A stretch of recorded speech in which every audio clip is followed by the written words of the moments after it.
Start another shift. I'm in Needles, California. I'm gonna be this stream will probably just be from here to Barstow. I actually got permission to drop my load in the San Bernardino drop yard, but I'm gonna meet up with my wife in Barstow for lunch first. She works in Barstow, and so I'll just do this stream to Barstow first, and then I have after that. I'll do another stream from Barstow to San Bernardino, drop this load in our drop yard there, and then I'll have another load that I'll be delivering this afternoon at the same place as this load is going to. Colton. Lots of stuff going on there. And then tomorrow morning, I have another local area load I'm going to do. It's another one out of the drop yard going to same place. Where else? Deliver that, and then I'll have another Colton load going to Ochalata, Oklahoma tomorrow afternoon. So lots going on, and the fact that I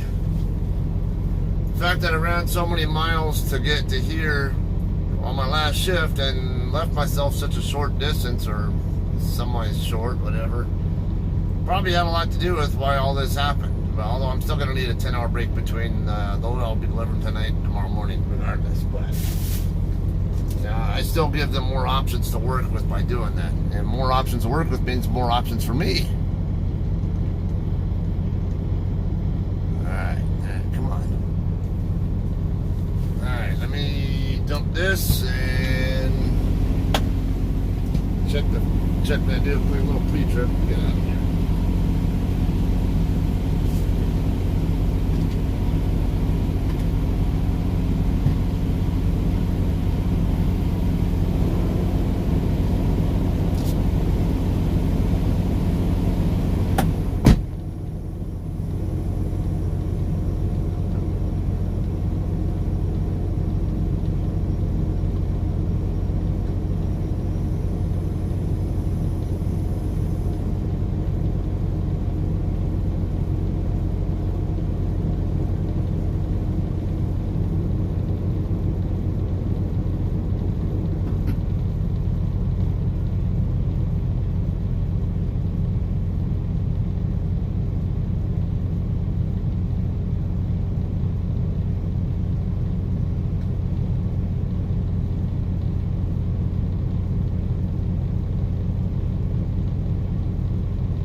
It's gonna be black or red, but I think it's black. You know what I really want. I got purple mud flaps in my side box for it, and when I get the job done, I'm gonna pick up my light bars for it. Okay, yeah, I understand what you're saying. I think that's him. No, down Trans Am.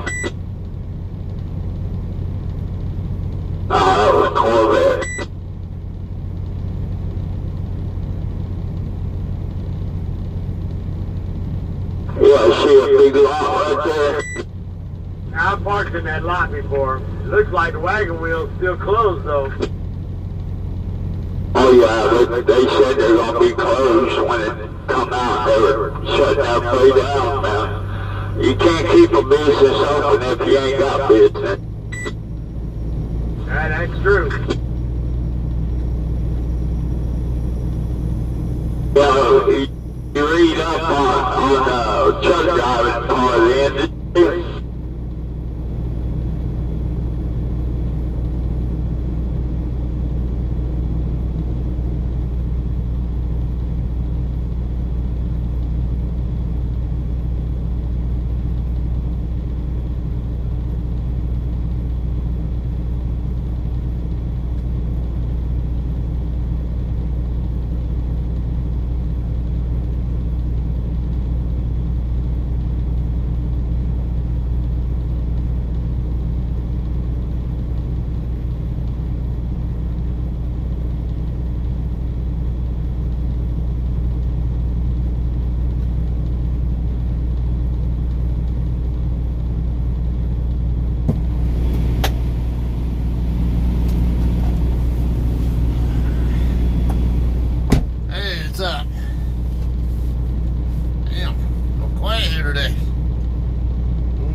Sunglass pocket. Oh, just kidding. You're driving? Okay. Yeah, I was kind of debating whether to stream it all myself, but I know my wife's going to be watching to see when I get into town, so might as well. Won't be a hell of a lot of driving going on my end. Yeah.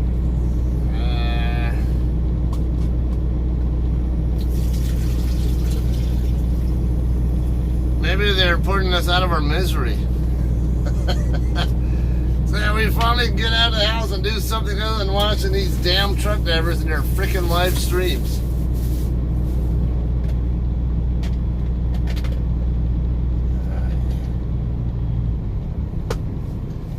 Alright, it's 9 o'clock here. Probably get 11:30 or so by the time I get to Barstow.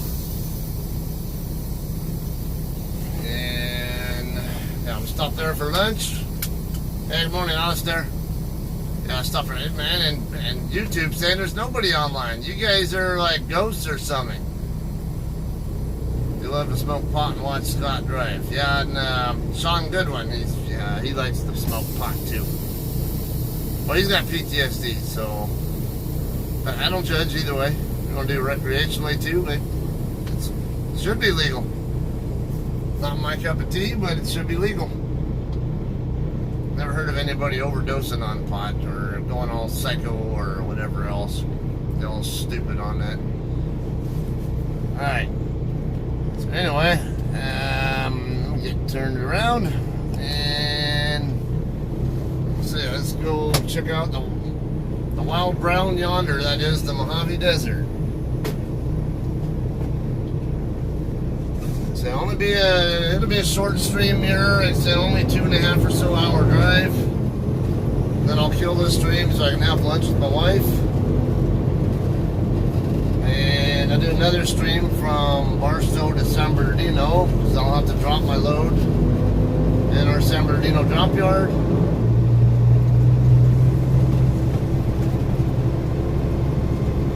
And I'll grab another load that picks up out of our San Bernardino drop yard, and it's going to the same place that this load that behind me now is going. Just delivers a lot earlier, which is great for me because I don't have to sit under load and wait for delivery. So make this delivery, I make the other delivery, and then I'll take that trailer back to our drop yard, drop it, and grab another trailer that delivers tomorrow morning at 5. Probably head home and take a break. And then after that, my pickup is going to Ochalata, Oklahoma.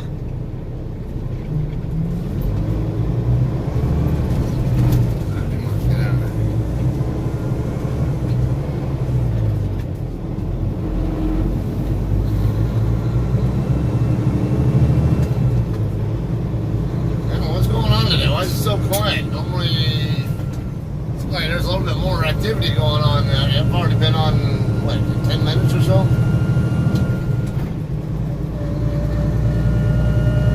You don't have the same problem on, do you have the same problem on your stream today, Mish? I guess not really a problem, it's just kind of odd, I guess. To me, it's like, alright, if you want to watch, you want to watch. You want to talk, you want to go ahead and talk, whatever, but it doesn't hurt my feelings if people watch or don't want to watch or talk or don't want to talk, whatever. Whatever blows your skirt up, it's all good.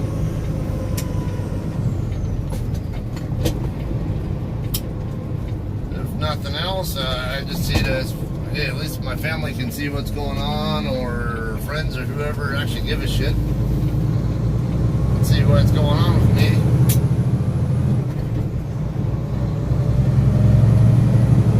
It happens to you now and again. Okay, yeah. So today's just one of those days, I guess. Yeah, and sometimes I can also tell, like with, let's say, like if you or Scotty are watching, and I notice my view count is lower, and then when one of you guys goes offline, then they start flocking over to mine, or probably vice versa too. Yeah, I don't really care. Doesn't hurt my feelings at all if, let's just say, certain people watch Scotty primarily, or people watch you primarily, or they watch me primarily, whatever. I don't need to be jealous. I got people here for entertainment for myself, and I can entertain or whatever, who knows, or educate, or whoever knows whatever other reasons people come to my channel for. Works for me. Even haters give some attention to the channel. Sure.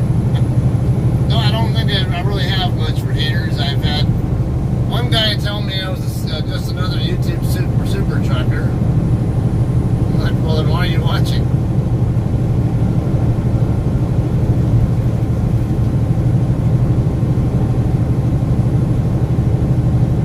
And that guy, I think it was all over something stupid, like I was talking about how good professional driving habits should be done, when I was referencing something specific going on and around me that the camera was seeing.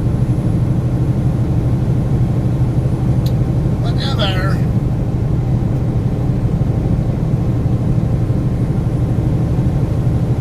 Clueless drivers in SoCal, welcome back. Hey, I like that name. Yeah, that's a pretty accurate description of my fellow Californians. I'm from here myself, and even I will admit that we have the worst drivers in the entire country here.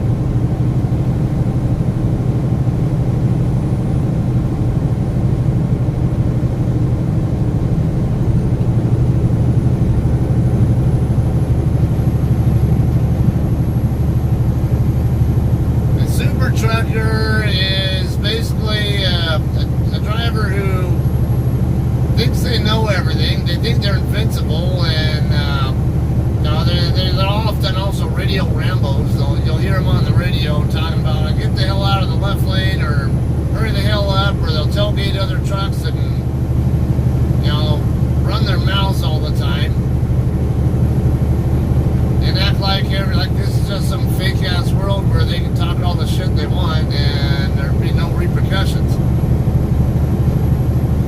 They forget that even when you talk shit online, you make yourself vulnerable, because there are people out there who will take that shit seriously and they will call you on it. There have been cases where people have trolled others online and gotten themselves killed because they didn't know how to shut their fucking mouths.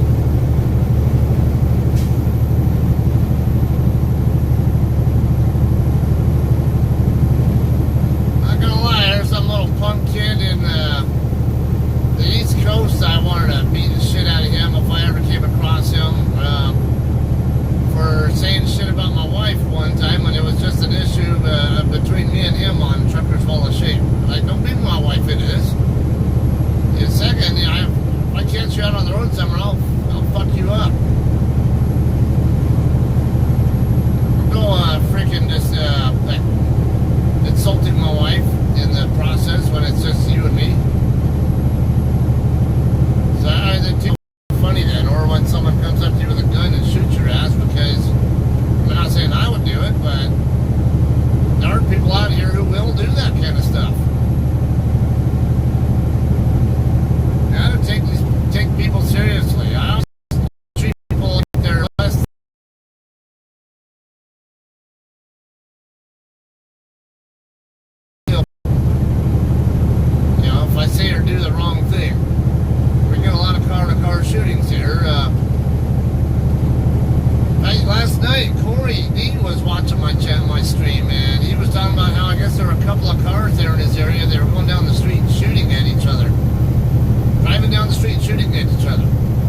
reason that was probably game related or something, but we don't know. I mean, that could have just well been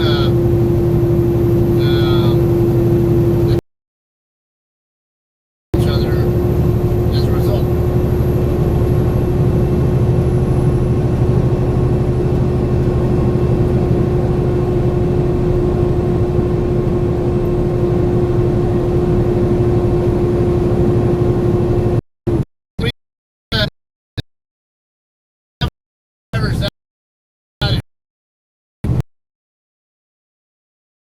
They can afford to just, you think about the reputation they established in the process.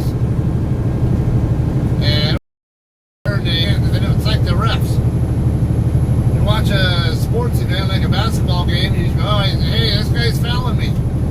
Okay, did I see it? No. Okay, then it didn't happen. That's kind of how it is out here on the road, too. These guys commit a lot of indiscretions on the road. Like, I had a guy tailgate me last night right before I came into Needles. And I was talking shit to him on the radio, like, what the, are you stupid or something? There's nobody even around us. You go who will do that, and, they think that they're going to, especially when, another one I had in Oklahoma the other day. Passing another truck. Well, mind you, it's a 70-mile-an-hour speed limit, and I'm doing 70. Yet, some super trucker comes up doing like 80 miles an hour while I'm in the process of passing this other truck, and he's literally maybe a foot away from my trailer, following me like it's going to get me out of the way any faster. Actually, no. You do that shit, I'm likely to back off my throttle and camp out next to the guy next to you just to piss you off even more. If you're that big a fucking asshole, I can play the asshole game back. Like I say, you can be that super trucker who pulls that shit, and then just wait till you pull that shit on the wrong person.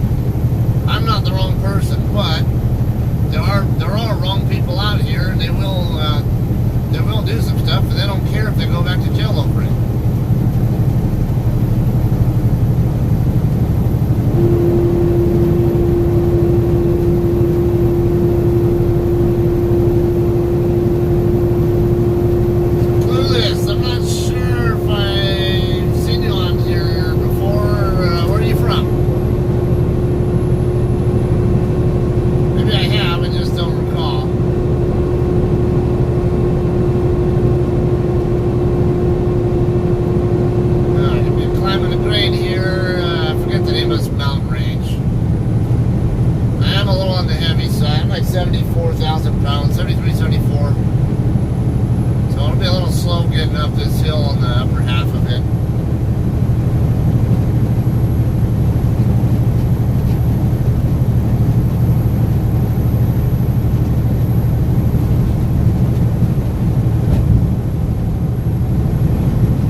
Truckers, a lot of them, they're like little bratty children. If they don't get their way, they act like little bitches.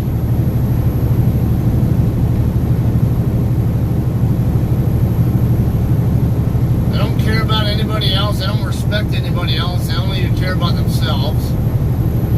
That's the super trucker type.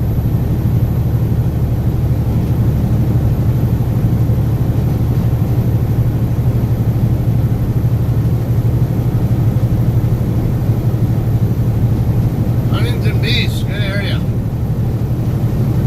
buddy of mine goes surfing over there a lot.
beaches now they're open, and now freaking dumbass Governor Newsom saying, I'm going to close the beaches back down because too many of you guys are going there.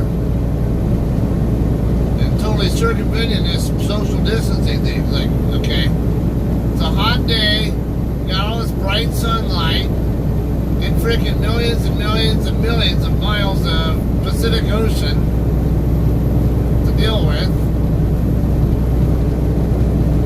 I mean, how many people drop turds or piss in that ocean too? And not to mention all the sea life that does it. What other kind of crap you pick up in there? But hey, we all do it. I'm not saying that I'm afraid to. Actually, we like going to the beach. We tend to like going over at Torrey Pines most, down there in San Diego County. Well, we have, I've been a couple times. We've gone up and over to Huntington. I'm a Newport, but I'm not a huge fan of going there. Too many reefs. And then also, what's that one over there? The one that's over by Newport. I can't remember the name of it, but it's in the Newport area. But actually, yeah, that one I think has all the reefs that we don't like to deal with. And then there's another one I think right by the harbor there in Newport, where there's some really bad undertow, or rip currents, whatever, because the slope of the beach right there, right before you get in the water, is like pretty steep. So the water comes in and it comes up, and then because it's such a steep slope, it just comes right back down really fast. And especially when you got young kids involved, who are not so good, can't swim at all, or not so good at swimming. Yeah, I don't want them around that.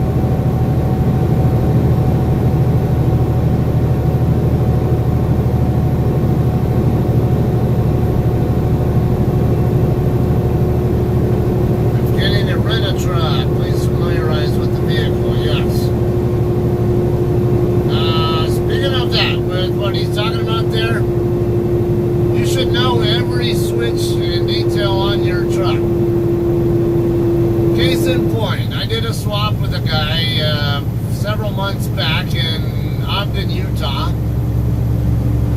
Guy was clearly a new driver. It took him like 5 minutes to even get into a straight, back into a straight back spot. I couldn't figure out why it was taking so long. And even gold on that one. I'm like, okay, there's nothing wrong with going, but in a straight back, seriously? And in a perimeter spot like he was going into, okay, that's interesting. And then I dropped my trailer and I bobtailed over to where he's at. He drops his, and then bobtails over to mine. He gave me the bills. I gave him my bills, but he did not give me he didn't give me a scale ticket or anything, so I don't know what his load weighed in. Now mine, he didn't have to worry about scaling the load that I was getting him, because I had already shown up at the receiver and then came back to the truck stop. So it was only a 5-mile trip, but he had picked the load up in Washington, and the load was going to Alabama. And of course, I'm up north of Salt Lake City. Okay, I get through hooking up to the trailer he dropped, and then I go back over.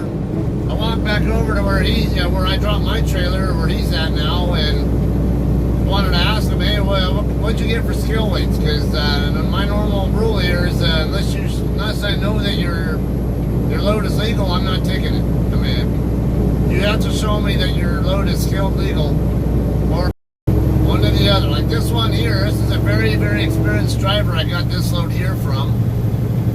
And, he's been with JCT. The guy I just swapped with last night, he's been with JCT alone for 8 plus years.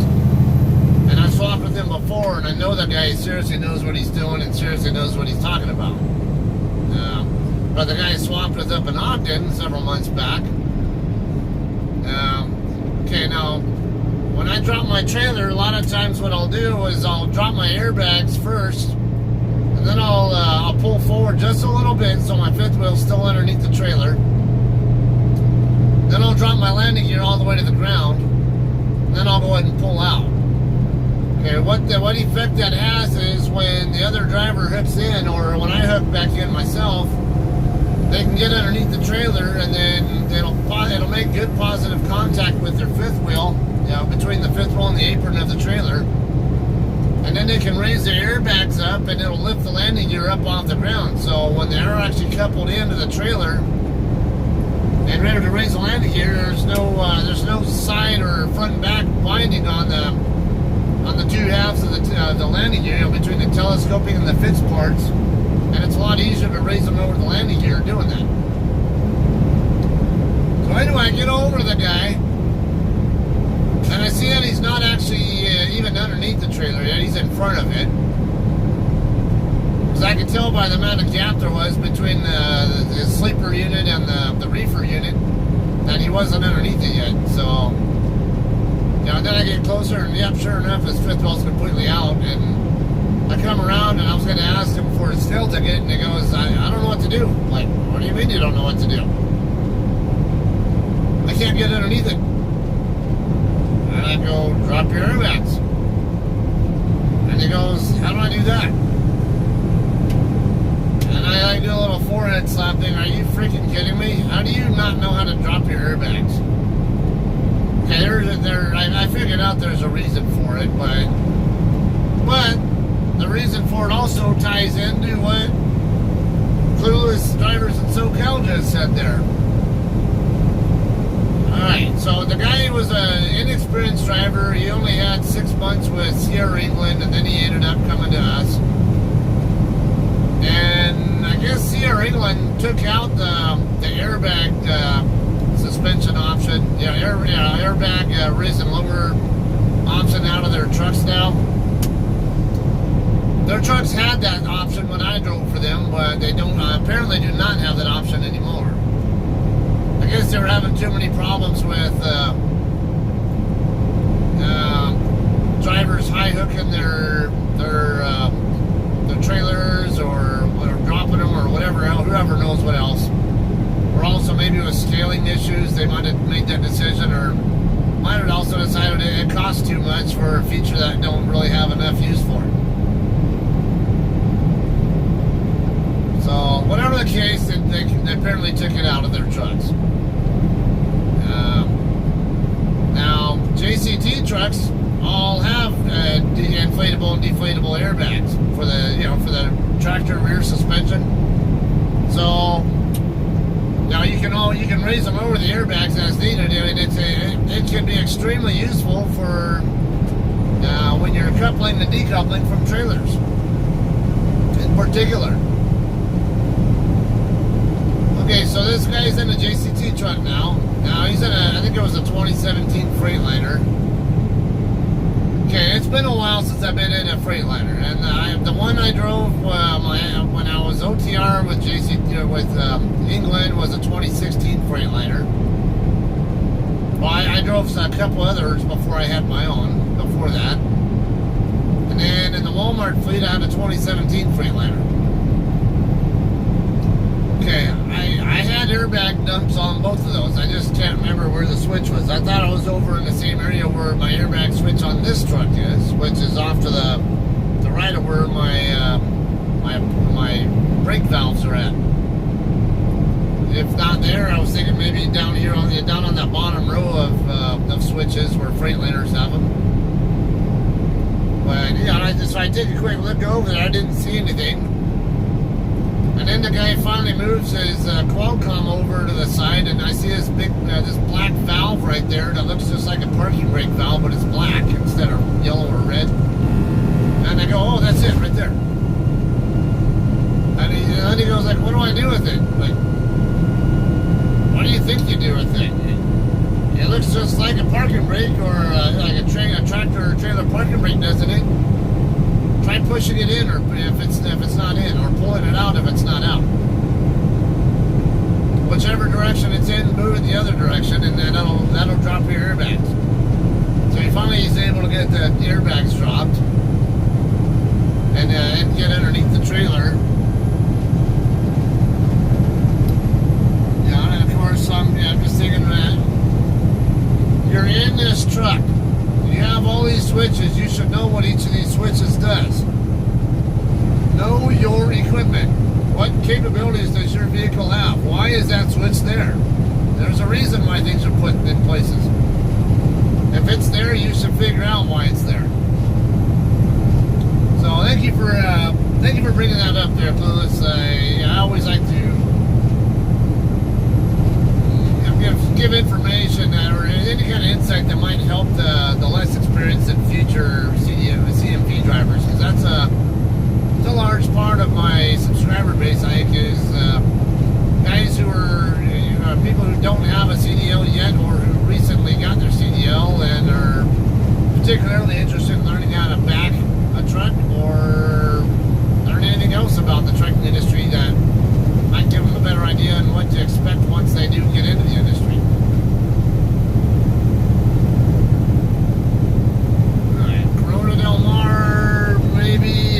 Could have been that, yeah.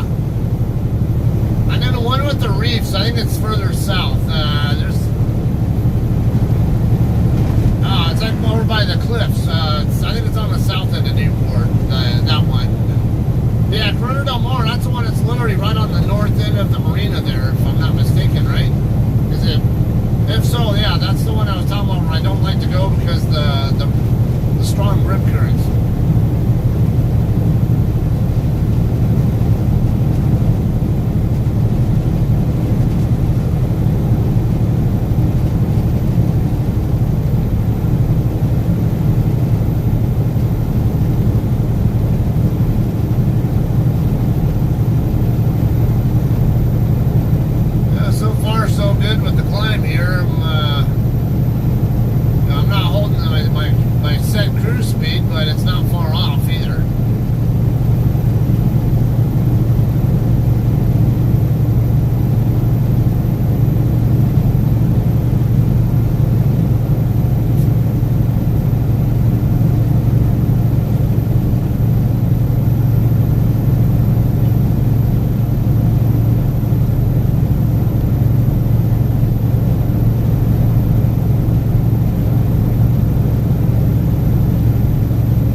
Particular liking for Torrey Pines.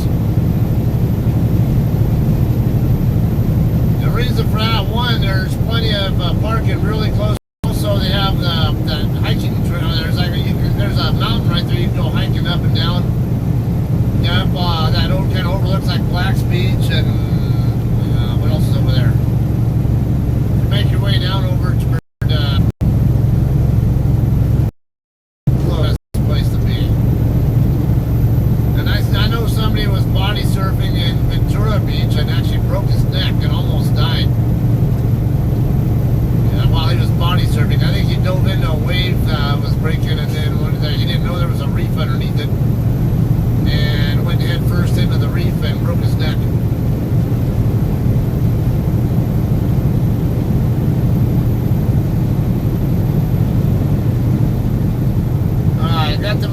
about lost reception. I do see a notice on the screen suggesting it's buffering, so I'll go ahead and wait until that goes away.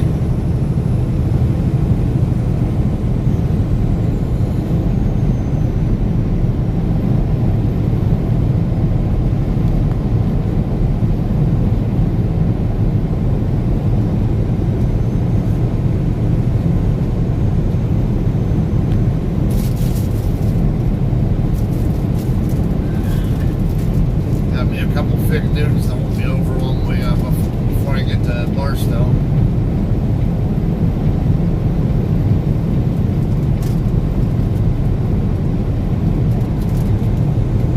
JCT coming.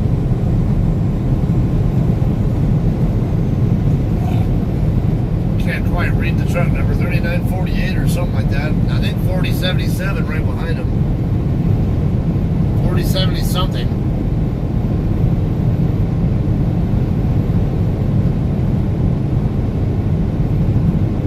Yeah, El Mirage Dry Lake, man, that's right over by where I live. I live in Victorville. Actually, I used to live in Eagle Ranch over on the west end of Victorville, and yeah, El Mirage, that's basically straight up 395, go through Adelanto, and then head a little bit west like you're going toward Edwards Air Force Base. Yeah, a lot of very, very high-speed ground stuff go on over there, not to mention all the off-roading, too. Got a lot of friends with ATVs, sandrails, motorcycles, stuff. They like to sometimes go riding over there.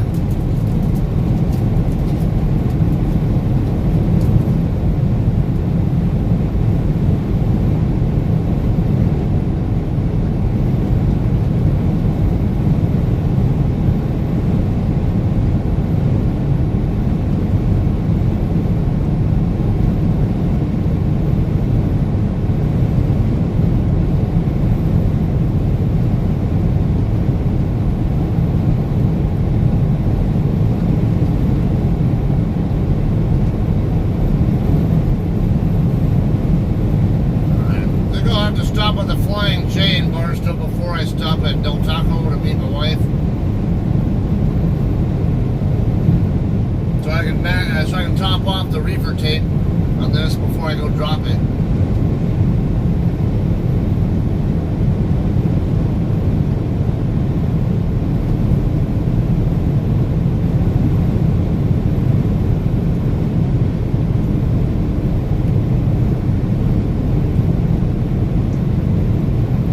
Funny about Barstow, because I grew up in Barstow. I never really got around to doing a lot of the more popular off-road kind of places, because where I grew up, I could literally ride a motorcycle or ATV right out my backyard and into miles and miles of desert. And go wherever I want, and some of it actually included the what's that, Stoddard Valley OHV area, in between Victorville and Barstow. Yeah, I can have miles and miles of desert trails or whatever else I can have fun riding on. And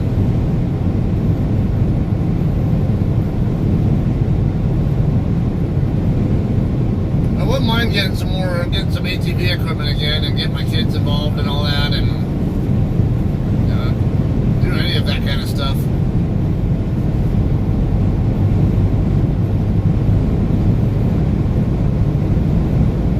What's up, Jesse?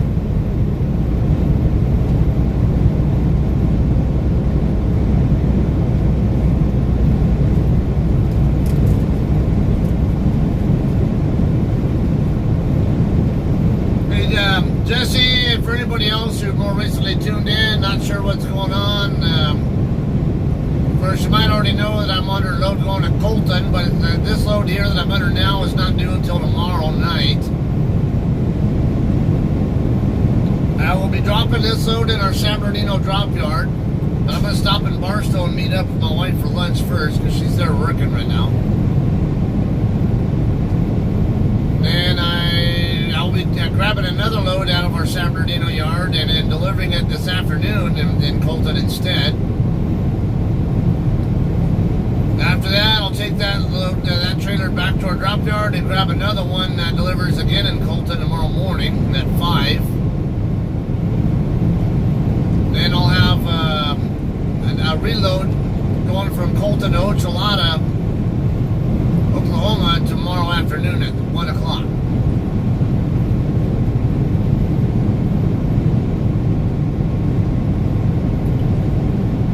Pretty much. Yeah, you and John Farber always like to give me shit about how I'm always home. And yeah. What can I say? I picked the perfect company to drive for if I want to be an OTR and be home a lot.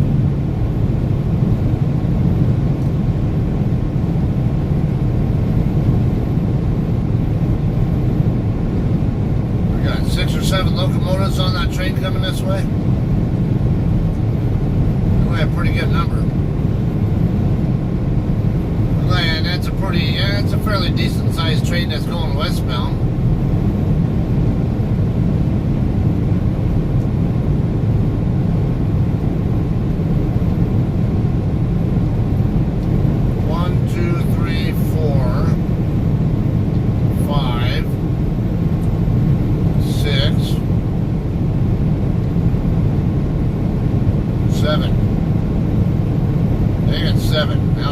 Now the sign's in my way. Yeah, 7 locomotives on that.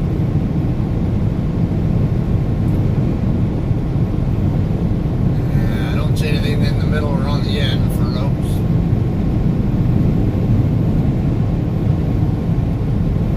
Lots of JB Hunt and Schneider containers on the westbound train, like I often see. I see Amazon Prime. See a Swift.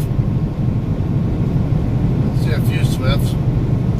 Yeah, predominantly on the intermodal trains that come out and come into and out of Southern Cal. Usually, I always see like 90% of the entire train is usually JB Hunt and Schneider containers.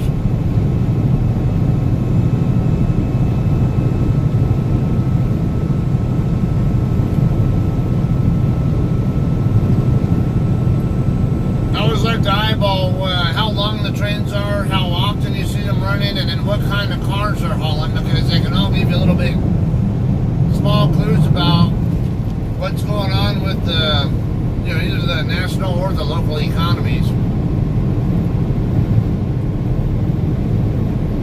Like I see a couple of car hauler type trailers, like 4 car hauler trailers over there on this one. Not a lot. They could just be moving empty. Well, no, they're probably not empty. But sometimes you might see trains that are hauling a whole bunch of car haulers.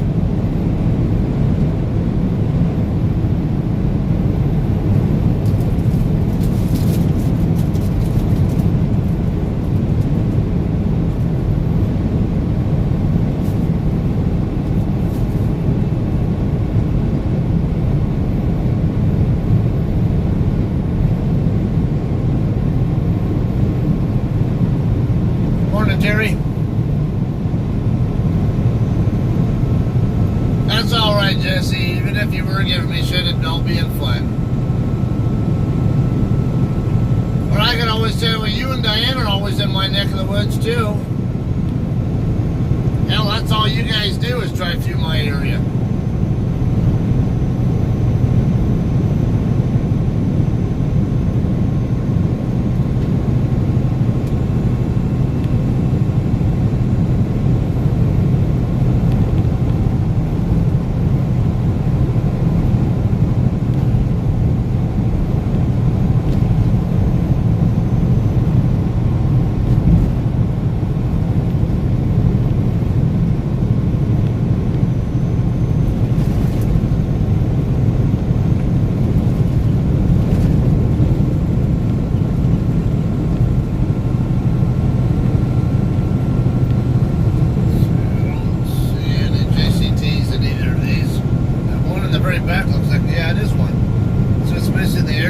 Suspension decal on the back.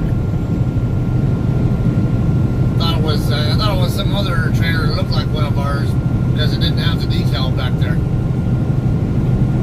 Got another one coming right here though. A little too far away to read the number. I thought it might have said 3883 though.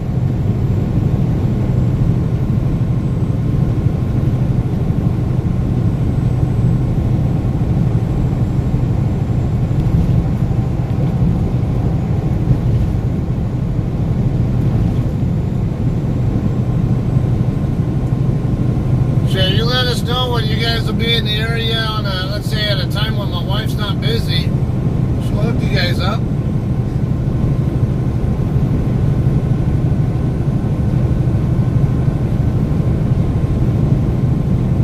Hook you up with some of her really their great homemade Mexican food. You guys have seen what she makes. So I sometimes post it in our Facebook group.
same one that was in the parking lot right by me before I left. It's like a 307 something number on it. If I catch up to it, we'll find out. JCT! Couldn't read the number, but they have a lot of stars on their truck, so they've been with us for a while. There were a lot of diamonds. As mentioned before, now JCT drivers, they give us diamonds that we're allowed to put on our trucks for every year that we've been with the company. So, like in my case, I've been with the JCT for 2 years, so I got 2 diamonds on each side of my hood. Jesse and Diane, they also have been with us for a couple of years. I don't know if they have diamonds on their truck though. And then the guy I swapped with yesterday, he has like 8 diamonds on each side of his truck. He's been with us for 8 years. And that truck I just saw going the other way has looked like closer to at least get 10 or so.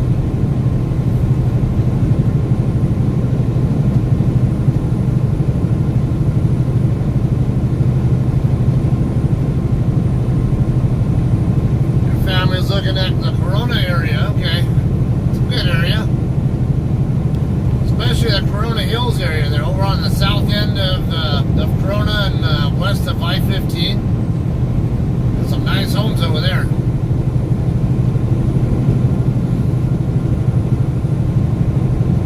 A friend of mine, I used to work with him. He actually had a house up there off. Where was it?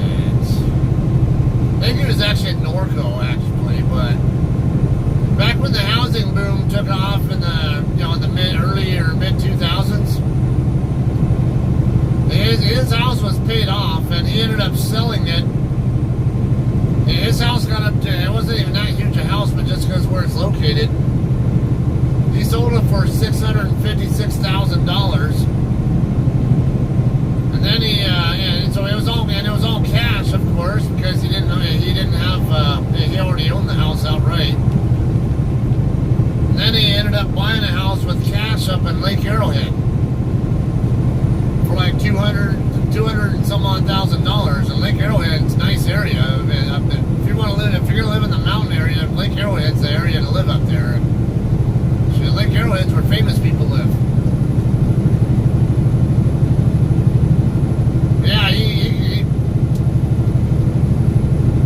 bought the house for like $200,000 and some change or whatever, and then he of course had $400,000 pocketed from it.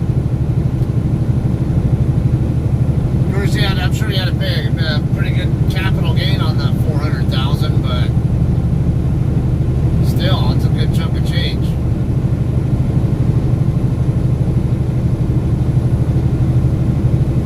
Hiking is one of my favorite things to do too. When I lived in San Jacinto, we used to always go up to a place called Simpson Park over on the southeast end of Hemet. Go hiking there, or we'd go up to Idlewild and go hiking up the mountains there. I'll go up to Pacific Crest Trail. Maybe spend a day on some of the trails there.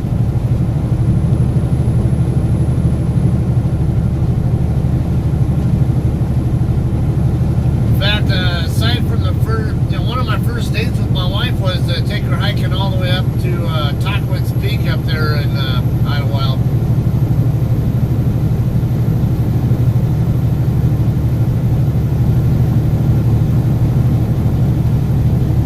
Yeah, my wife has moderate to severe asthma, and so I didn't start getting into higher altitude like that on top of the physical effort to get up there. I was doing a number on her, but I kept telling her, look, just don't push yourself too hard. If we have to sit here for 5 minutes and catch your breath and then climb another 50 to 100 feet, then stop and do it again,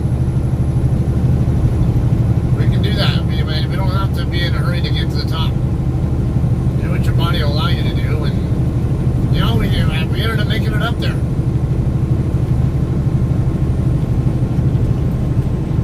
The view up there was so breathtaking. I took pictures from the areas that I thought were most interesting, and they don't do any bit of justice at all to what I really saw in person. I mean, there's just nothing like getting that 3D perspective. You know, the whole depth perception of everything when you're in person versus what you can see on a picture.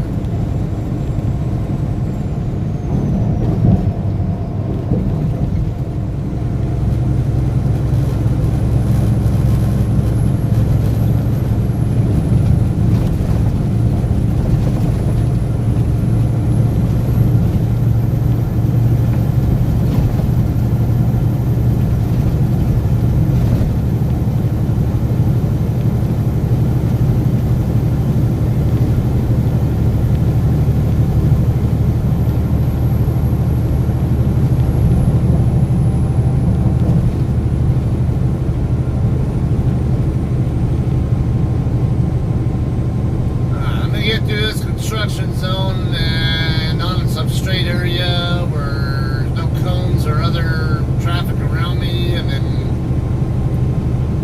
take a quick glance what else, see if you guys had anything else there.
Jesse asking if Lando lives in California as well.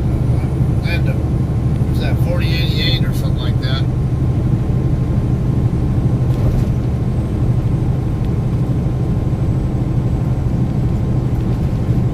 Who's Lando? I'm not... Linda. Oh. Yeah, Linda Bass. Yeah, she lives up by Crescent City. She's way up in Northern Cal. Not too far out of the... not too far away from Oregon. Up by the coast.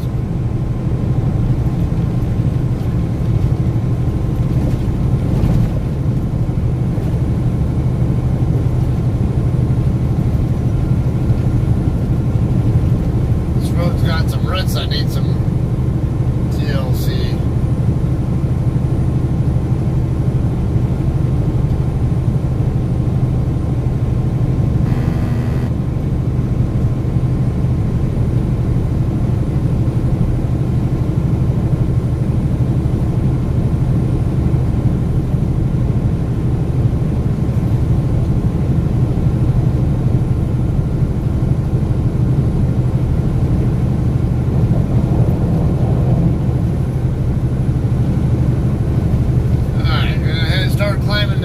Other mountain range that's over here by Kilbaker Road.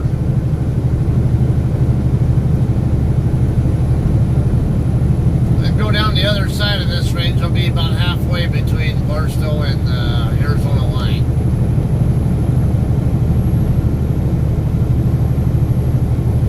Currently at the 94 mile marker. It's 154 plus 154 miles and change across from Barstow to Colorado. So mile marker 0 will be right where I-40 splits.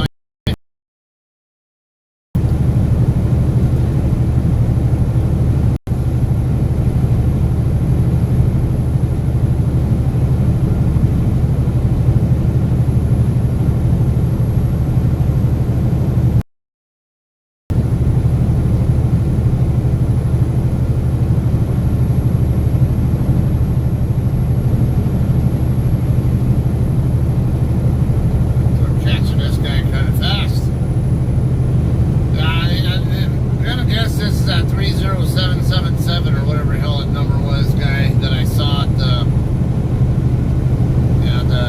lot that I was parked in? Because there was an England that was parked there when I left my truck to go inside and use the restroom and all that, and then came back out, he was gone.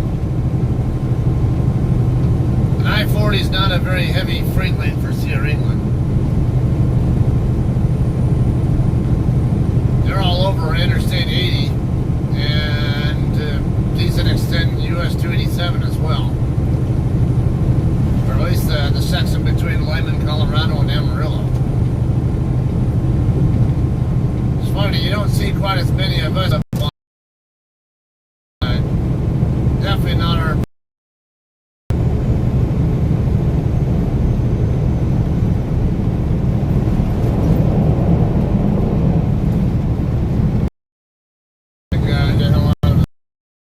It's about the only time you see me hauling ass here in California is if I'm just trying to get out of someone's way.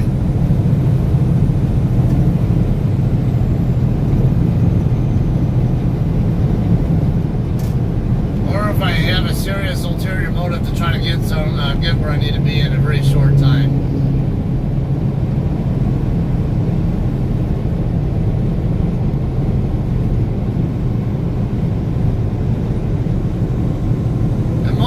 Most truckers will sit here and do like 65 here in California.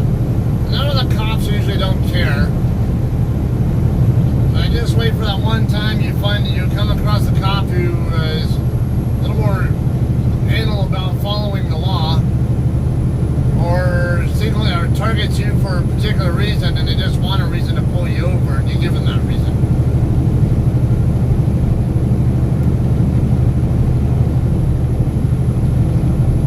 But then again, DOT officers, state police / DOT officers, they don't necessarily have to have a reason to pull you over. If they want to, they can actually legally pull you over, a trucker over, just to do a level 1 inspection on them. You don't even have to be committing any kind of traffic infraction. They can pull you over legally, and you have to stop. And if they want to inspect your truck and your logs and all that, you have to let them do it.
With somebody pulling over on the other side of the freeway here.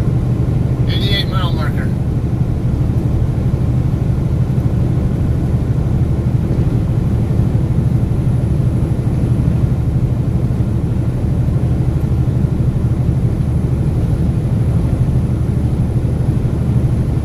It's like Sierra England's trying to catch back up to me.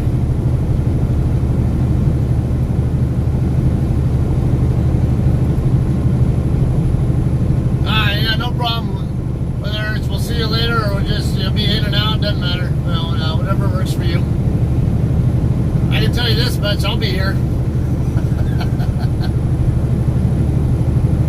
Yeah, I understand most people will watch, or they tend to be in and out.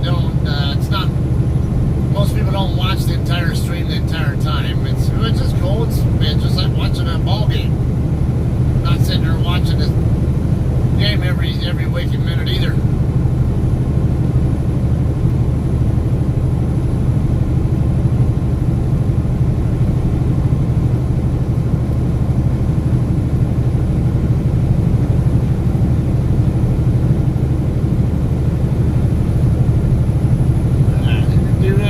Stuff I need to finish. I want to try to finish getting caught up on.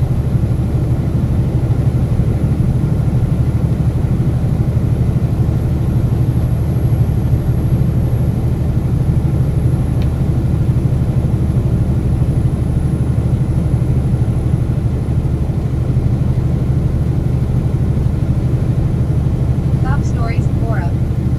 Quora. Open an app, sign in. Cop Stories. Q. Cop Stories. Interesting, inspirational and funny stories about the job. Maine. People. Kai Howells, IT consultant and self-employment 2009 present. Moderator shared 5 age ago. As a police officer, what is the oddest thing you found during a pat-down? David Oberhofer, B.S. Aerospace and Aeronautical Engineering and Police and Law Enforcement, San Jose State University. Answered April 28, 2020. You kinda had to be there. Back when homeless people were hobos, drunks were winos, and substance abusers were hypes, I pounded a classic foot patrol beat on San Francisco's Mission Street. Aft. Continue reading. Loading. 312 views, view 18 upvoters. Adding comments disabled. Please log in to add a comment. What's the story? Robin Sadahi. 2 age ago. A dildo with defecation on it. Since the crap got on my hand, I used his tongue to wipe it off while another officer held a steel flashlight to his head. So much better when something like that happens at night. Open in app. Article 201 of 216. Answer, Quora. Open in app. Sign in. What is the best case of you just picked a fight with the wrong person that you've witnessed? Susan Swiatek, self-employed, Nova Healthy Vending and Markets 2015 present. Answered April 27, 2020. Hoo boy. This question seems written for me to respond to. It was Sep 1986 and I was returning to the US from Ireland by way of JFK Airport in New York. My Irish gal pal and me had a couple hours of a layover before our final flight home to the Washington, D.C. area. The couple hours stretched into about 7 as it was announced that there was a mechanical issue on our plane, it couldn't be fixed, another plane had to be flown in to take its place. We were weary from our flight across the pond, but resigned to walking, talking and occasionally eating through the airport all evening and into the night. We found ourselves at one of those very small retail shops that sells all sorts of touristy t-shirts, hoodies, soft drinks, magazines and candy, etc. It was very crowded with people jockeying for position, toting their luggage around as they went, trying to get the cashier's attention. You had to reach pretty far to hand the cashier your money, as the little plexiglass separators holding sundry candies and small items was about 3 feet deep surrounding the counter. Everyone's nerves were frayed with a lot of delayed and rescheduled flights. At one point a huge man reached over and paid for something and was given his change.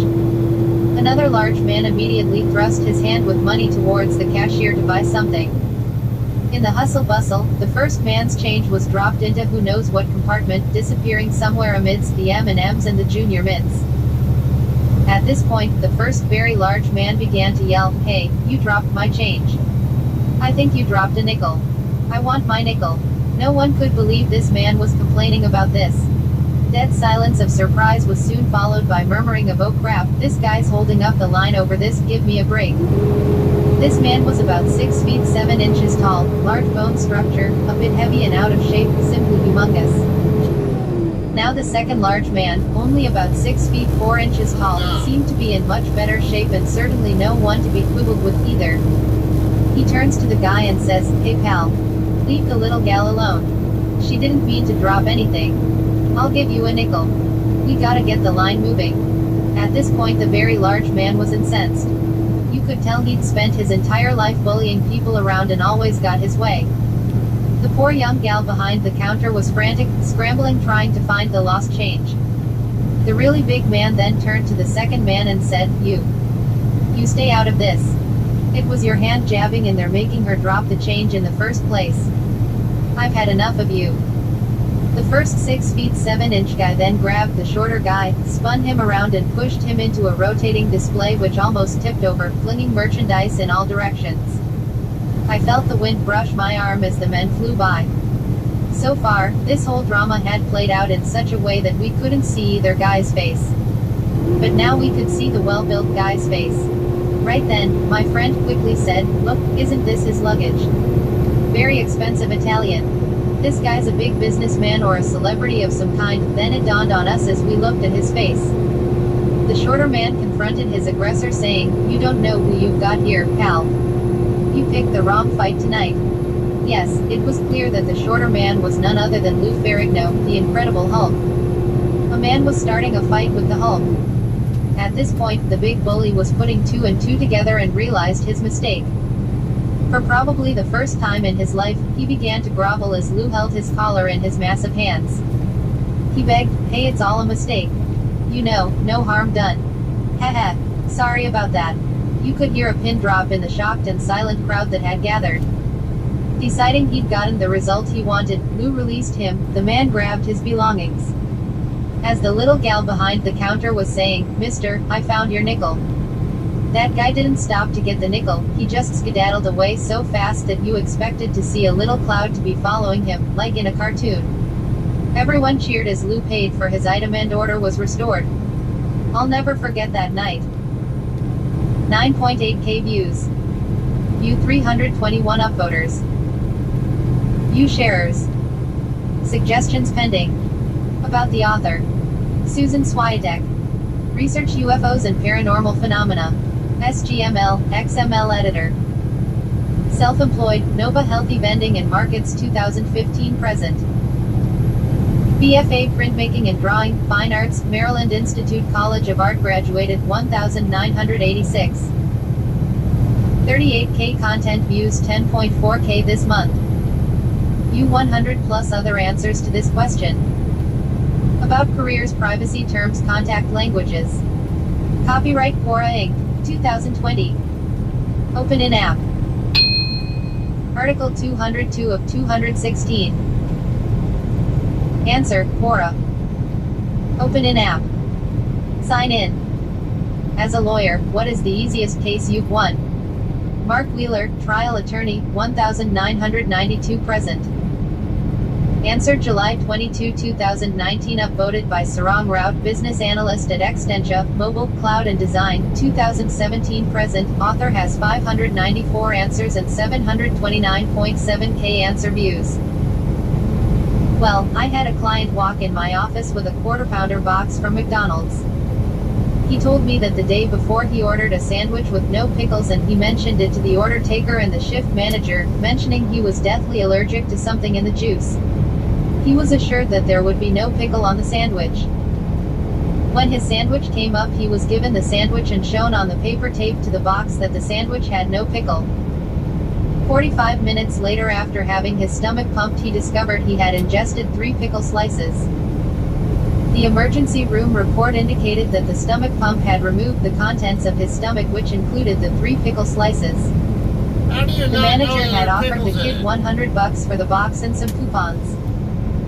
I called and spoke to the owner's attorney and offered to settle out of court for $15,000. The client needed $10,000 for something. I told him the claim would be worth far more in front of a jury. We had 3 witnesses that heard the kid very clearly mention he was allergic and could die if he ate a pickle. Long story short, I had a $15,000 McDonald's check delivered to my office by a courier by the close of business 3 days after the incident. Damn. I took my 33% and for a couple of phone calls and a letter. Got paid $5,000. For entertainment. 505.4k views. View 13.9k upvoters. Okay, but my point still stands there because I don't like pickles myself. They're nasty.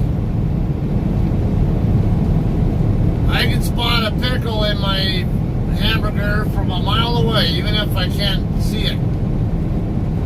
Because it's that distinctive a taste. And it also has that texture and feel to it too that it's very indistinguishable. Like oh yeah, and I start getting these weird bitter beer kind of faces when I do bite in a burger that I realize has one. I don't swallow it. How in the hell does this guy get 3 pickles in his stomach? How do you not know that you're eating a pickle? To me, it's super distinctive taste and feel.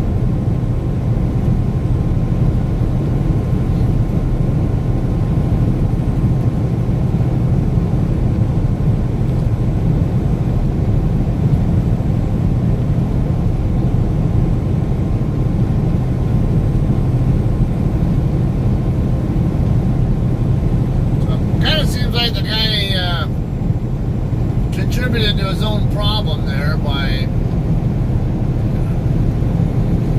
consuming something he should have known that. I mean, even though the company was, the employee there, whatever, was negligent, still, the customer was negligent too. How do you not know that you're eating a damn pickle? Let alone 3.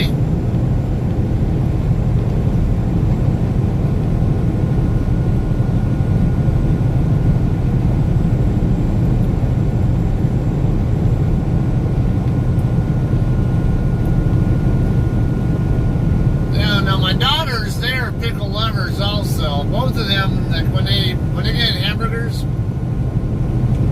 they both like to get the hamburgers plain with pickles, only extra pickles. Mind you, all of our kids are autistic, and so they like to pile the pickles on in the burgers and not have anything else in there. They don't like cheese, they don't want mustard, they don't want ketchup, they don't want mayo, anything. They just a bun, a piece of meat, and a bunch of pickles. That's good for them.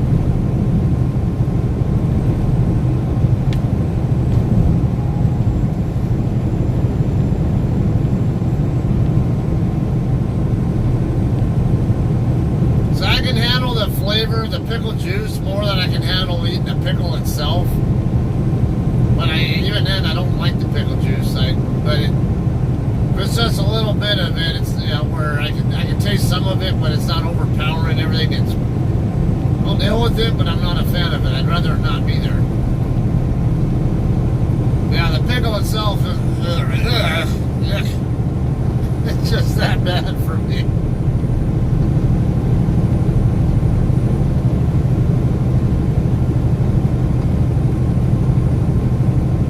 That's the other thing too, because I do the same thing. If I get a special order item like that, I always like to double check that it actually did come to me the way I asked for it. Like, okay, when I go to McDonald's, I usually order a quarter pounder with cheese. Alright, quarter pounders come with pickles. I don't want pickles, so I always ask for a quarter pounder with cheese minus pickle. When I get the burger, before I even take a single bite of it, I take the bun. So I'm not sure that was that easily. Because they could have said, well, yeah, our person neglected us.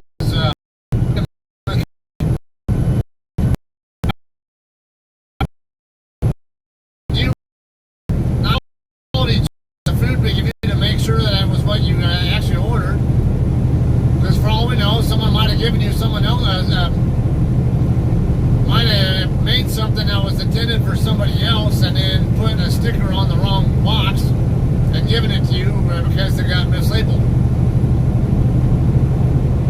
That happens too. I used to work fast food. I used to work at a McDonald's, in fact. I know how mistakes like that get made sometimes. You get people who don't pay attention to details. Or you make 2 of them that are right next to each other and you forget which one has the pickle and which one doesn't. Or something along that line. Who's this here? I think it was 3878 Alpha or something like that.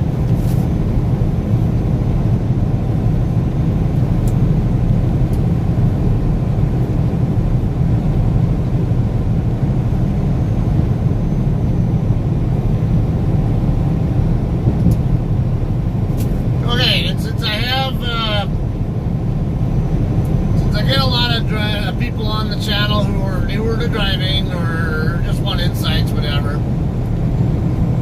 It's quality control. And I want to bring up truckers or future truckers because trucking companies that have a training program need to also have a quality control process of some sort to make sure that the people that they're paying to train other drivers are actually doing their jobs and doing their jobs correctly. I dealt with that as an aircraft mechanic for many years. Always had quality assurance behind my back, watching not all the time, but whether they were directly watching me do the work or helping someone else do the work, or going over the work after we've completed it to make sure it was done correctly. There was always a quality control process that I had to deal with, and same thing goes with the trucking. So you don't really have a quality control process so much in trucking, and I can speak of my experience with Sierra England. I'm not gonna say they're a bad company. They're a good company for certain people's needs. They were actually good for me overall, but like everybody else, every other company, everybody has their share of problems, areas where they could be improving. So we'll just put it that way.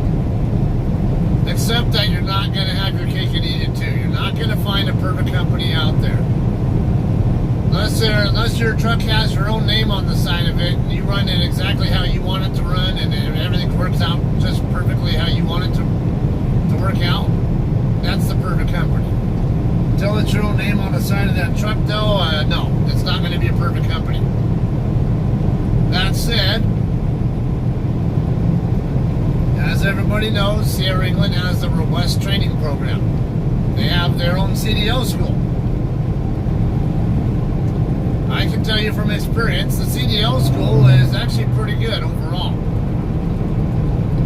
It's fast-paced, but they give you a lot of good instruction in there, and not to mention, keep in mind, their CDO school is focused specifically on getting you your CDL, not on being a trucker.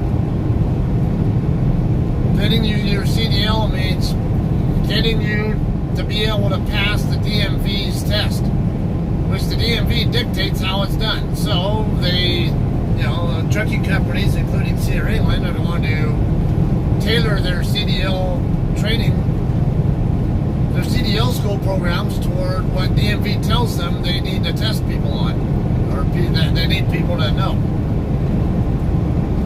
So once you get the CDL in hand, then you hop on a trainer's truck for whatever amount of time. And I'm not a fan of how they're doing it now. I understand the trucks that have 2 trainees on them, I guess they only have to run like 70 hours now before they can upgrade, which is only like a week and a half or so of drive time. That's not nearly enough. That's not even half what my trainees used to spend on my truck. I was training new drivers there. They were on my truck at least 3.5, 4 weeks.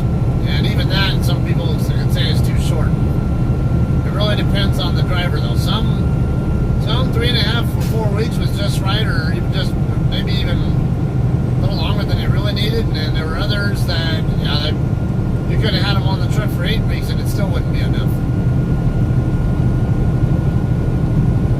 And that's what I mean. It shouldn't be based on time. It should be on quality.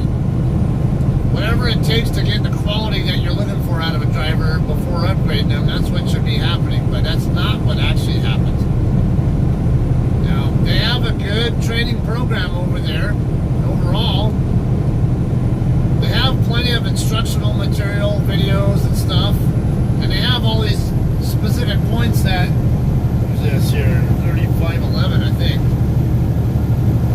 They have specific points that trainers are actually supposed to be training trainees on, like scaling loads or whatever, or double momentum shifts, or batching, or several different just general items. They're supposed to get checked off. Well, the trainer sometimes pencil whips the trainee and doesn't actually train them on it. Depends on who the trainer is and how much they really care about putting out a quality product and not just running people through the waves and getting their network bonus. And who cares who cares what quality they actually put into the trainees. But anyway, I think the big problem that Sierra England has with its training program is not so much the program itself, but its lack of a quality control process to make sure that trainers are actually doing their jobs the way they're supposed to be doing. They do have some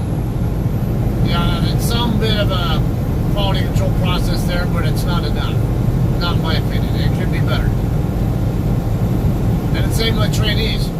Don't unleash some trainee to go driving some truck without supervision if they can't demonstrate that to somebody else, to another value, that they know how to do an actual real world backing or all this, or test them on stuff. Hey, what did you get taught about trip planning? What did you get taught about weather planning? What did you get taught about doing this or that part of your job? That even if it's just dealing with Qualcomm macros and stuff, that's part of your job. If you can't do your job without supervision, then you should still be under supervision. That's what I'm getting at. And many years in the Air Force, working on aircraft, it was the same situation. If they knew you could do certain jobs on your own, but you have to demonstrate proficiency to at least one, sometimes even two people, that you know what you're doing, depending on the task. And once they trust that you can do the job correctly, they sign you off on that task, saying that, hey, you know how to do this task and you can do it without supervision. Then you can go ahead and do the job without supervision. Even then, though, there are other jobs like, let's say you're doing a tire change on an aircraft. No matter what, there always has to be a supervisor type, a more experienced mechanic there with you, regardless, because they're the ones who sign off on the work. You can do the work, but they have to sign it off. And then there's also a third person who has to be involved to do what's called an in-process inspection, like say make sure the right bearing part number is on the thing, or make sure that the axle nut is torqued to a certain setting or whatever. That's a third person involved just to watch. That's how detailed they are about making sure things are done correctly on an aircraft. You don't have that process in trucking when it comes to training new drivers how to do things, or having any driver do something.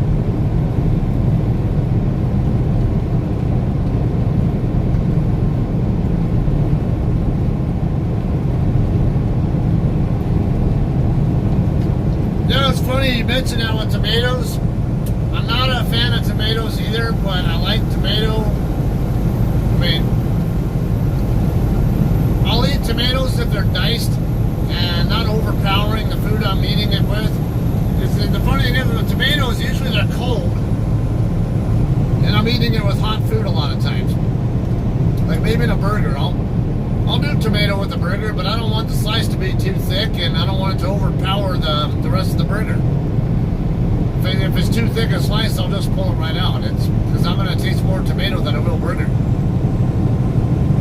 I buy a burger to eat a burger, not to buy a tomato that has burger with it. And I'd rather have like a little bit of diced tomato instead of like a slice. Maybe even like when my wife makes omelets or something for me, maybe she might put like diced tomatoes in it or something. I'll eat that and I'll tear it up. When you put a thick slice of tomato on something that overpowers something, no, forget it. Ketchup, I love ketchup. Tomato sauce, yeah, oh yeah, I'll tear up tomato sauce. I think tomatoes also, part of that problem is again, it's a texture thing, and I'm also, I also have reason to believe that I'm on the spectrum too. I think I'm an Aspie. I've talked about that, but an Aspie is someone with Asperger's. So that's why I say I definitely have my quirks.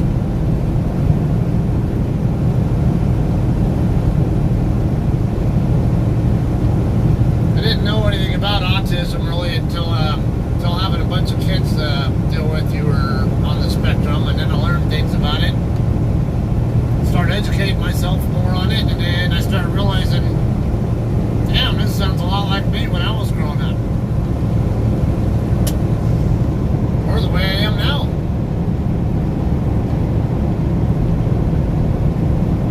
At least, yeah, to an extent. The spectrum, it's not like a black and white thing. It's not like everybody on the spectrum is the same way. Actually, they're all shades of gray in between on that spectrum.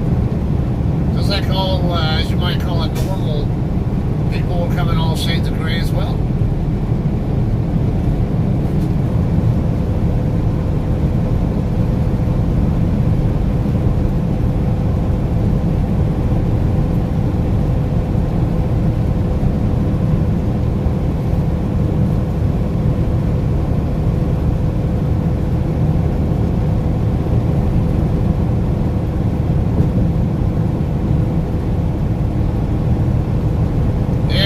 De gallo, that's a very common ingredient in Mexican cuisine.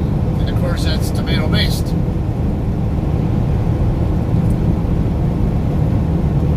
And we always have a thing of pico in our house.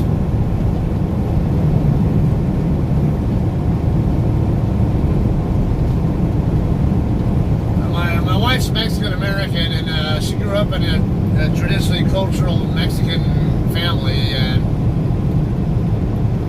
that's her bread and butter cuisine is homemade Mexican food.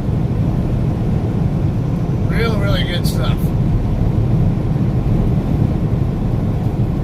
Morning, Lisa.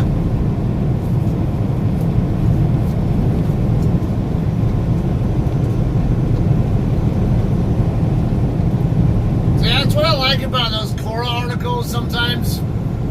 They don't always spark conversations, but sometimes, like that one there, can trigger a good discussion or storytelling or whatever. Hey, I had this kind of experience. I had that experience, or we can discuss stuff. And I don't have to worry about copyright being able to have the videos stay up on my channel and not get blocked because maybe I accidentally played something that I'm not supposed to have on my video.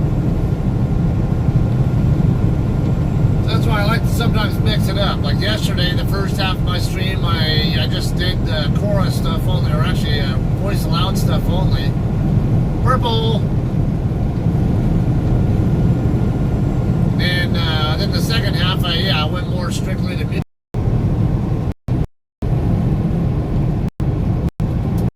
Section or something. The spaghetti carbonara there. It's like, damn, this is even better than any spaghetti I've ever had. Got introduced to calzones. The best calzone I ever had was from this little cafe called Vecchio Cafe over in the town. I want to say the town is called Polcinigo up in northern Italy. Wasn't too far away from where I was based at up there. Yeah, about 15-20 minute drive from where we stayed. But they put fried egg, they put egg in the calzone, and oh my god. I keep talking about how egg can always make a really nice flavor to a lot of things. You can put egg in burgers and it'll actually make a really good flavor to it. Same with this calzone. They put fried egg in this calzone, and they made this calzone square shaped and not the regular, like, freaking boomerang looking kind of shape, whatever they are. Or half moon. Or semicircle, whatever. Oh my god, that thing was so good.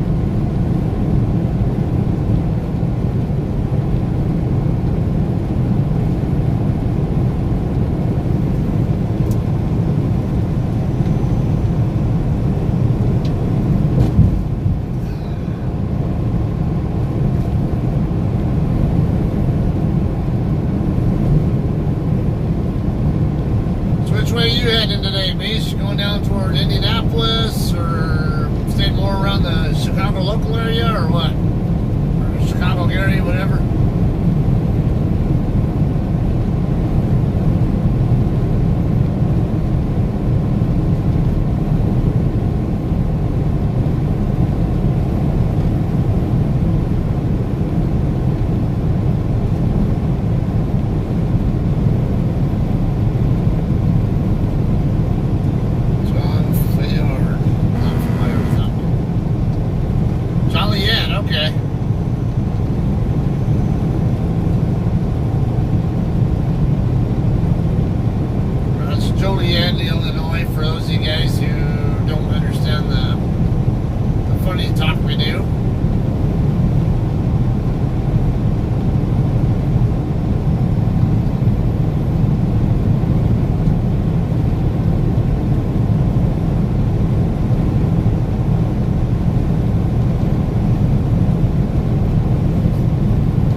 curries I like too. They're not my top pick, because usually the kind of places that sell curry, there are usually other items there that they also sell that I tend to like even more. So it's and it's mostly Indian cuisine and Thai cuisine where you see curry in use. I love Thai food. I love Thai food. And usually, every Thai restaurant has like a green curry, I think, or yellow curry dishes. And same with Indian places.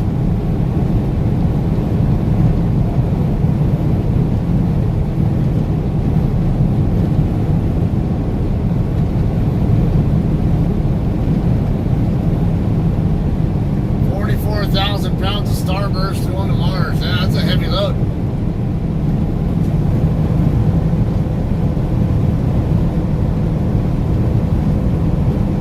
Yeah, there's a Thai restaurant about a couple miles from my house. That's the best Thai restaurant I've ever been to. There's another one over in Pomona or actually, was it Claremont, Pomona, whatever you want to call it now. They used to be actually in Pomona, but I think they moved over to Claremont, off Indian Hill, I-10 and Indian Hill, I think it is. My wife swears by the place. We've been there a couple times since I've been with her. It's also a really good place. The place that I go to, it's called Thai Lotus. It's in Victorville, right on the border of Victorville and Hesperia, right at the corner, right by the corner of Bear Valley Road and Hesperia Road. It's technically on the Hesperia side, because everything south of Bear Valley Road is technically Hesperia, and everything north of it's Victorville. But oh my God, I have like a food orgasm every time I eat it. Even just the texture of the noodles and my pad see ew that I always like to get. I don't know what it is. It's like it tingles and all that. It's seriously like it feels so good and tastes so damn good too.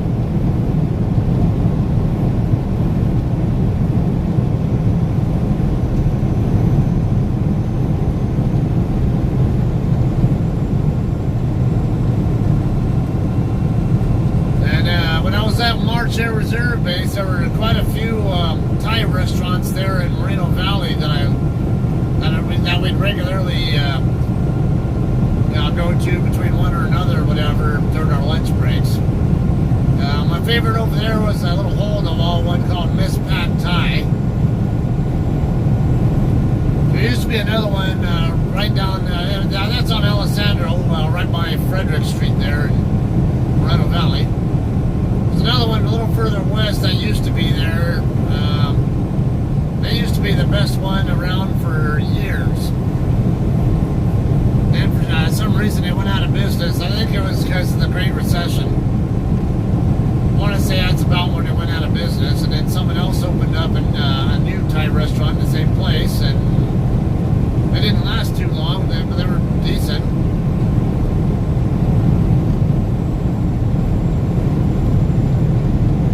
And of course I like spicy food too, so Thai food is right up my alley as far as that's concerned.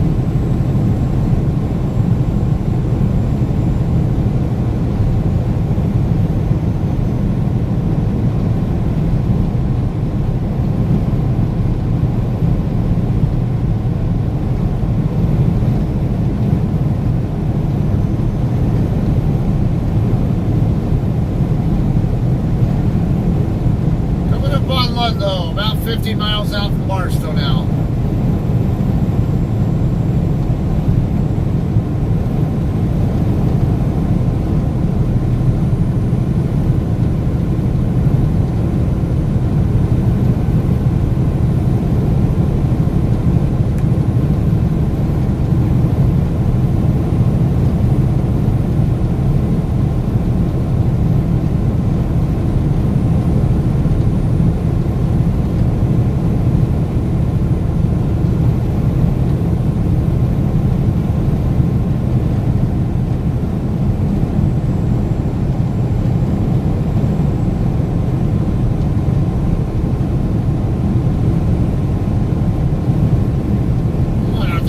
to make any progress on rebuilding the 76 station here.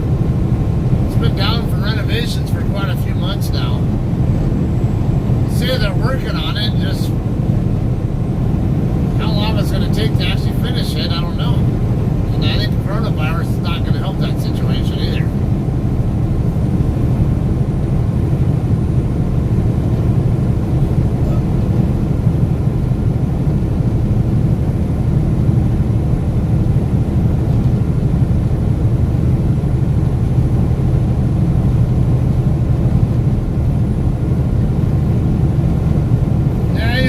Ice road truckers as well,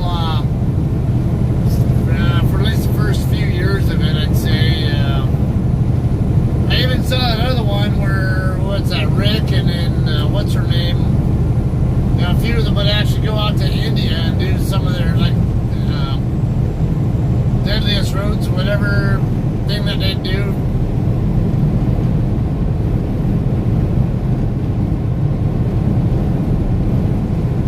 Some interesting stuff there.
Article 203 of 216. Answer, Quora. Open an app. Sign in. What is the funniest restaurant incident you have seen?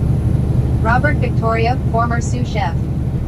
Answered April 21, 2020. Author has 1.3k answers and 639.7k answer views.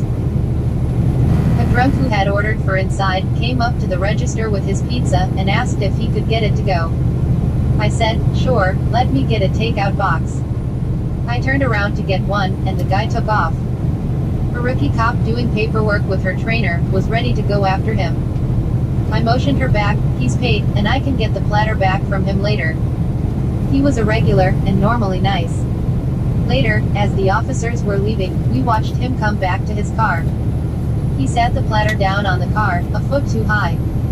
The trainer have a nod and his trainee went out to talk. The drunk missed getting his key in the lock by a wide margin as she was walking up. He was told to assume the position. I said, you're going to have to take him in, hun.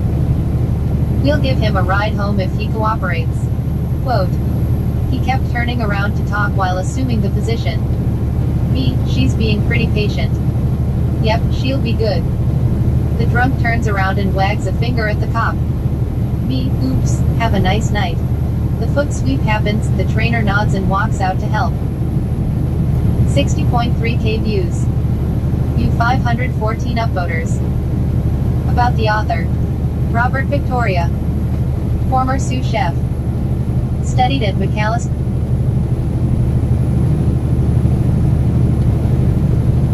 I understand that, right? The trainer or whoever, is that somebody couldn't figure that was the cops or if that was someone working at the pizzeria?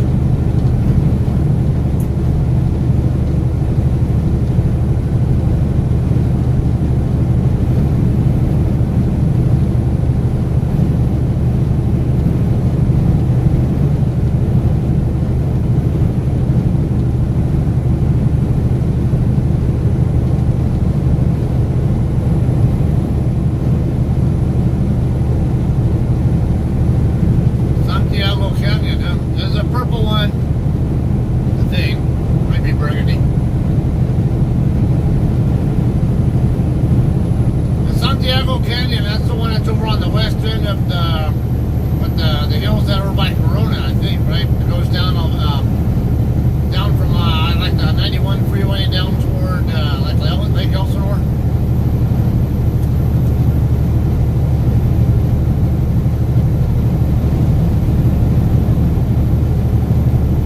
I want to say it's over there by Irvine. Or you know, kind of over off the 243.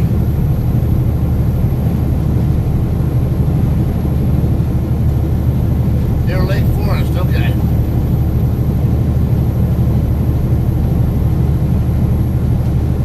Oh, that's right, yeah, Saddleback Mountains, that's the one I was thinking of.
Plaza Towing. I think that's what it is. Plaza Towing.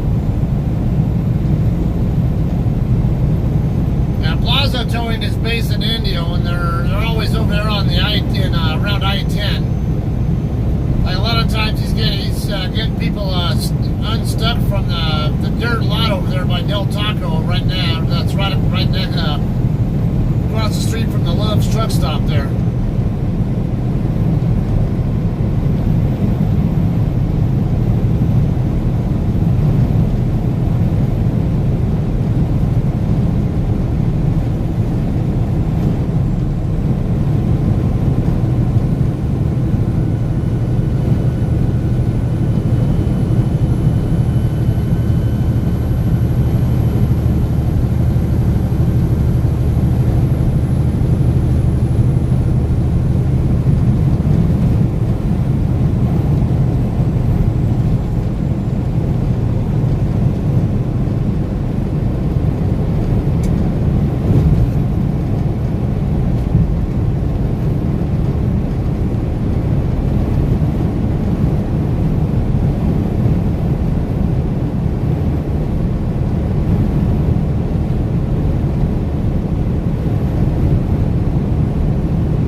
Are not that strong, but it's just they're kind of variable again, where sometimes I can feel it blowing me one way and then it feels like it blows me the other way.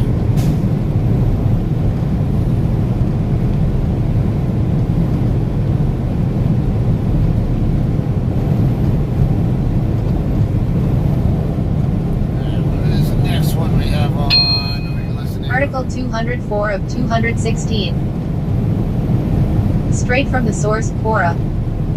Quora. Open an app, sign in. Straight from the source. Q. Straight from the source.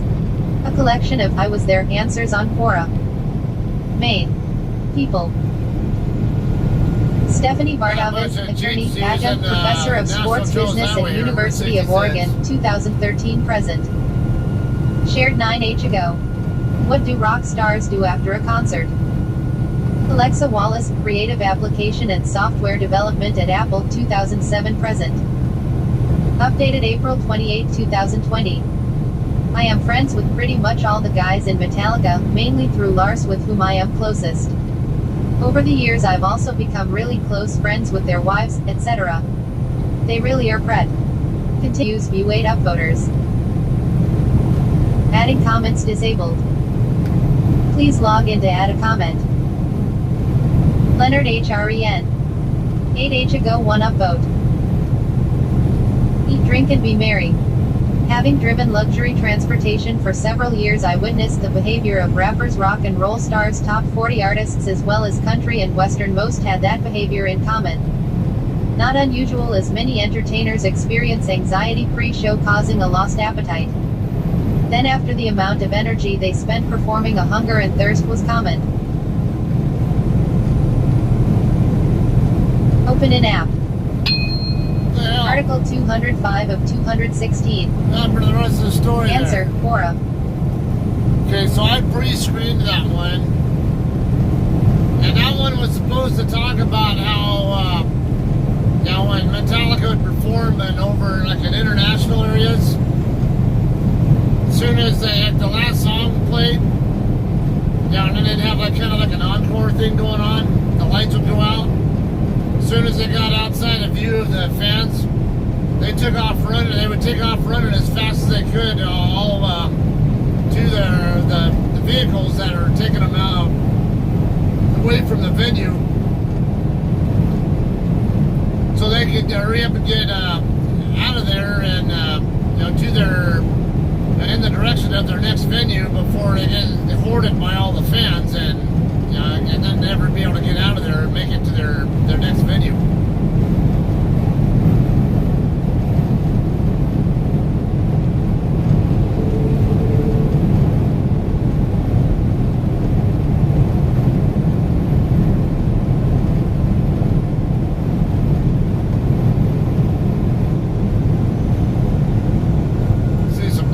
west up that way here in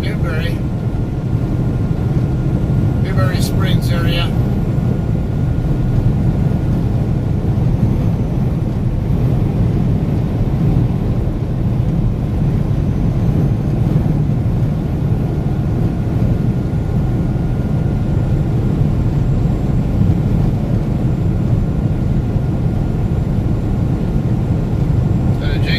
Coming at us. Yep, sure is. Blue Kenworth. Is that 3985 Alpha or something like that? Couldn't read the letter, but I know it was 3985.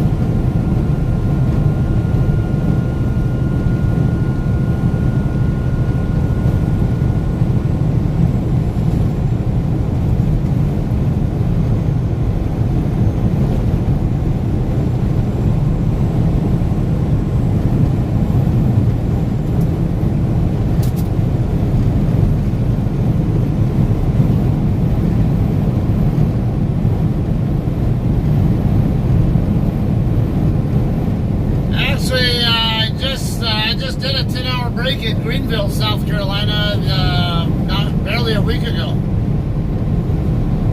I had a load I was taking from New Jersey down to Atlanta. I stopped in Greenville at the Cabela's there for my 10-hour break. The Cabela's outdoor, whatever store you want to call it.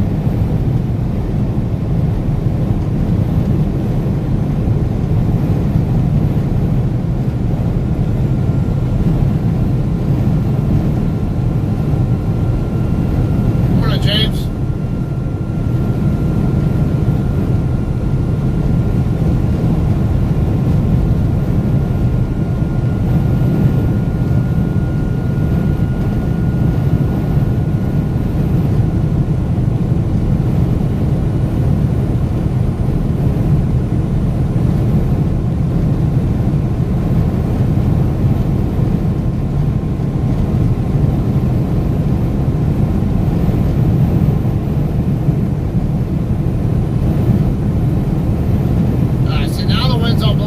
To left.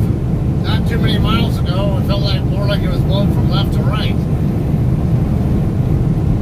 That's a pretty good sized cloud of dust right there coming up ahead.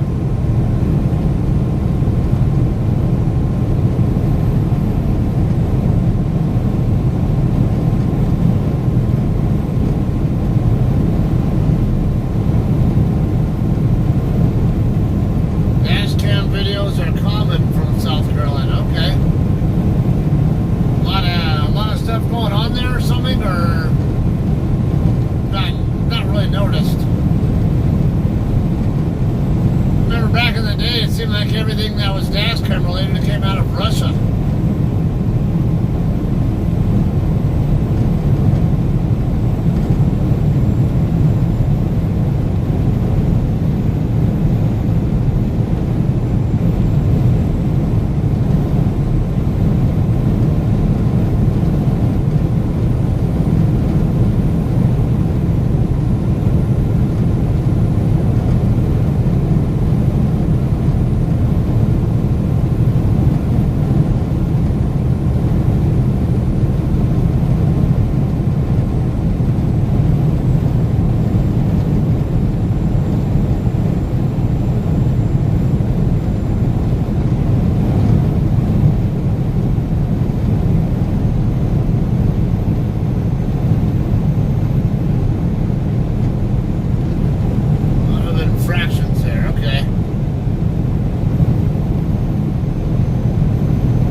streaming again from Barstow to San Bernardino. I gotta drop this load at our San Bernardino drop yard.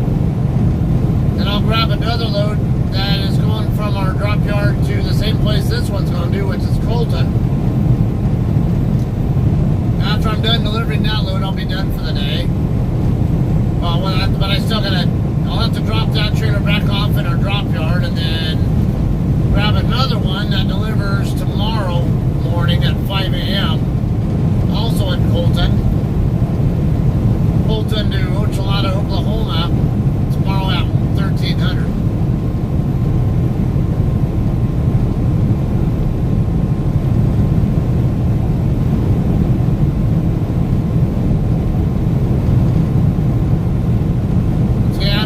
You could say I'm heading home, but not actually stopping at my house until I'm done with my day today. And then once I'm done emptying today, and then I get my go drop my trailer back off in the drop yard and grab the other trailer, I'll probably PC back up to my house from there, or I don't know. I might even just take it. Yeah, I might. I don't know. Yeah, so I don't think I'll. Yeah, we'll see.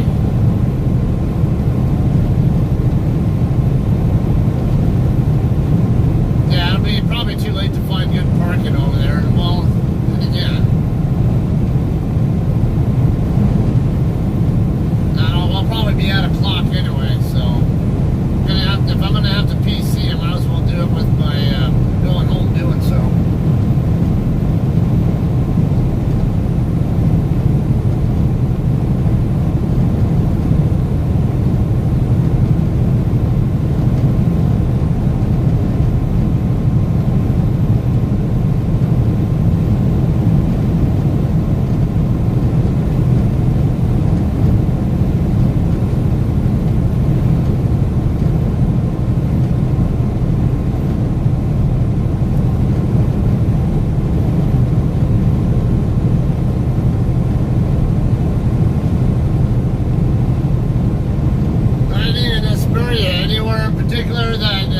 That you like the most?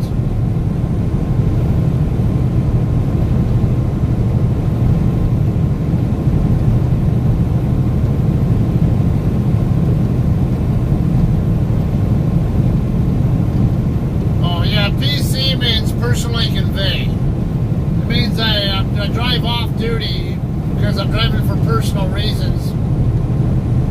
From, let's say, our drop yard to my house. Where I'm going to do my break in my house.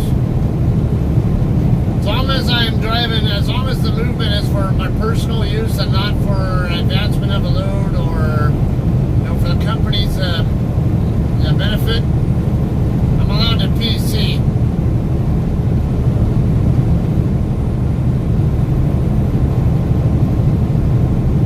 Now our company policy is no more than 2 hours of PC time per 24-hour period. And as it is, it takes me about an hour to PC from our drop yard back to my house. And of course another hour or so to get from my house back down to Colton if I do decide to PC at all. But a lot of times I just go ahead and go on duty when I go from my house back to Colton.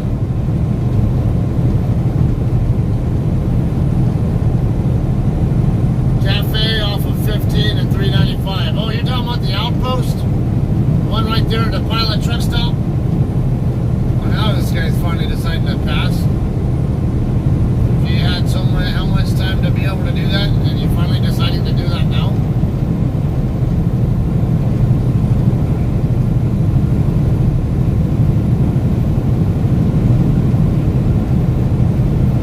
Exit 23, Fort Katy Road. This is the Newberry Springs area.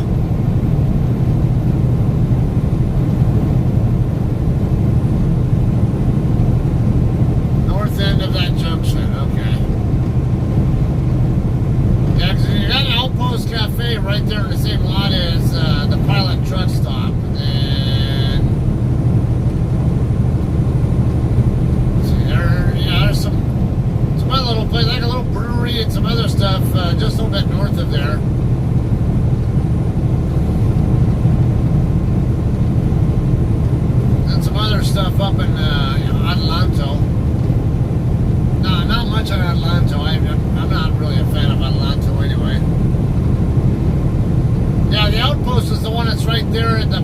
truck stop. And you were talking about curry earlier, and of course we were talking about how Indian cuisine is very common for curry. There is an Indian restaurant right over there behind Pilot, on that street behind Pilot. Yeah, it might be. It's maybe worth checking out too.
Wouldn't touch seafood of any kind for a long time because growing up, my parents always made seafood,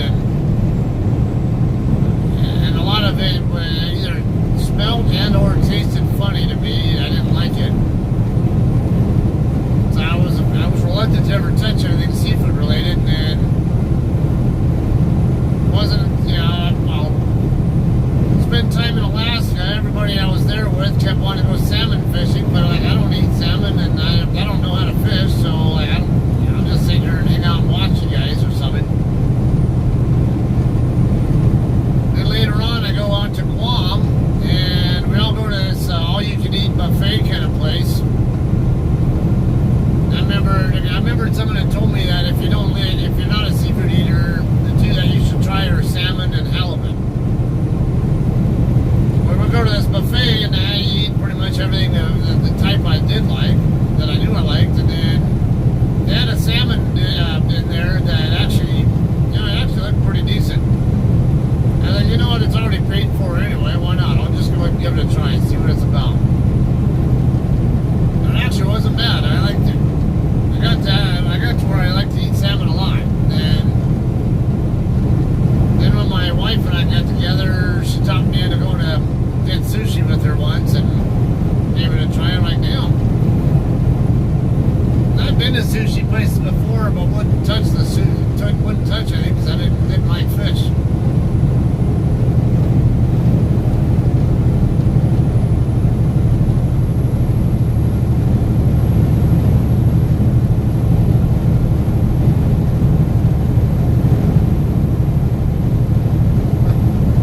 What soup? No.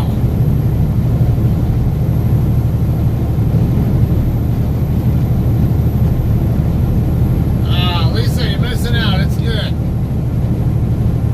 That's right. I know some people. We got a friend of ours to try it once, and she didn't think she'd like it. And then sure enough, she couldn't stand it.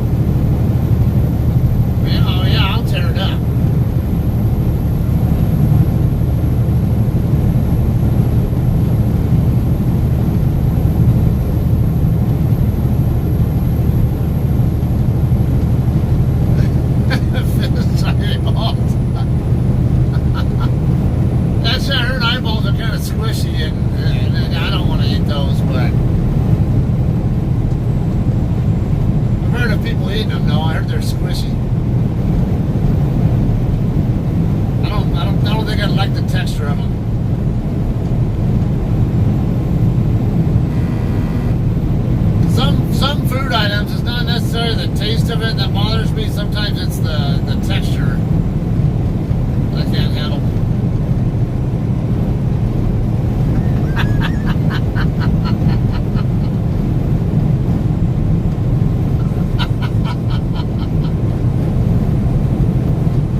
You're making Lisa all freaked out like I used to get like I always would get when I'd watch that damn show, Bizarre Foods or whatever it's called. Oh, gross.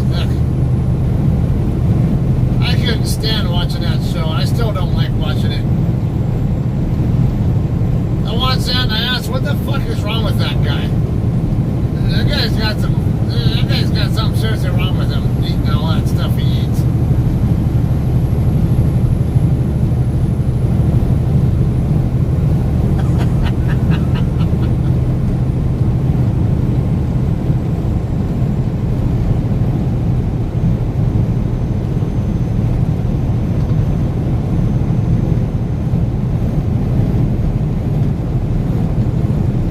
Doing crab legs. I always hear people talk all this rave about crab legs. I like using like butter garlic or whatever to flavor them up. I tried doing crab legs once and like, man, this is bullshit. It's not worth the effort it takes to get the damn thing out of the freaking the shell, whatever you want to call that thing. It's like that amount of meat inside that damn thing that takes that much effort to get out. Like, fuck this, I'm not eating this. I didn't mind the flavor, but shit, if it's that much effort, it's like eating ribs. Like eating beef ribs. Got these freaking big ass ribs, but no hardly any meat on them. Then you had to sit there and gnaw on the damn rib to get any meat off them. It's like, what the hell's the point of this? Now, pork baby back ribs, that's another story. Yeah, what's up with this?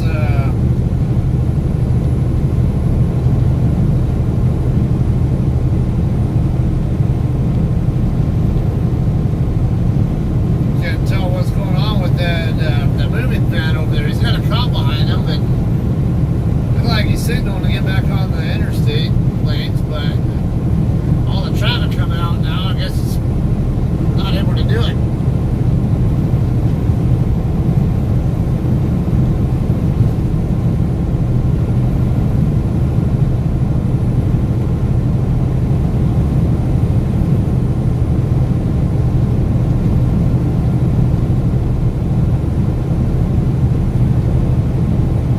King crab sliced with a knife. Lots of meat. Okay.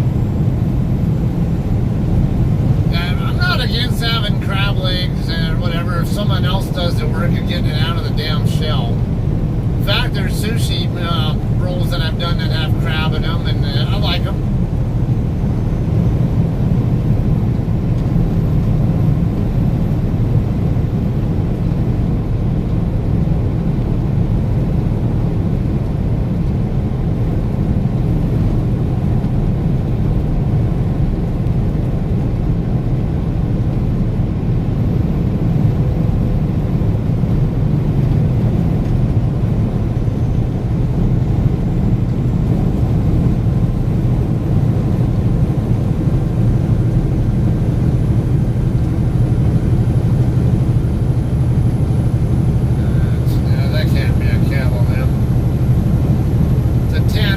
But I doubt it's a KLM. They didn't have KLM on the aerodynamic thing on the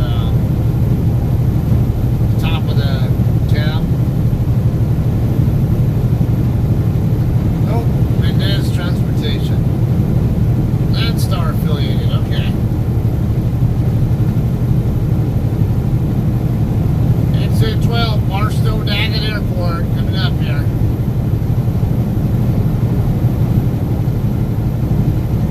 Just a little bit after 11:30-ish.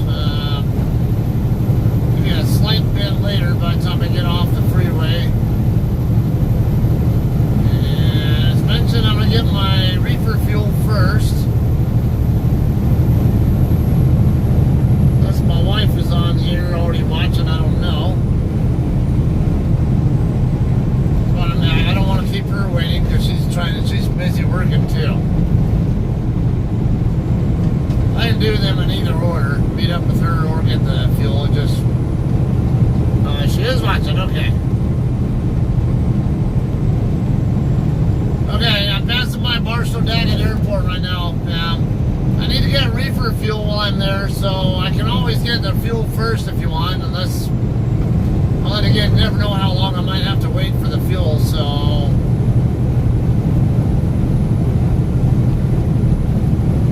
maybe it would be better if we just go ahead and meet first, and then I'll get the fuel on the way out.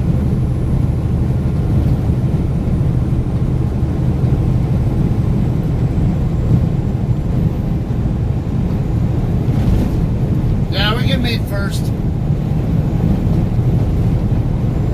But then again, you know what? I'm thinking about maybe refueling my drink too. Nah, don't worry about it. Yeah, we can go ahead and meet first. Because you got more of a schedule to keep there.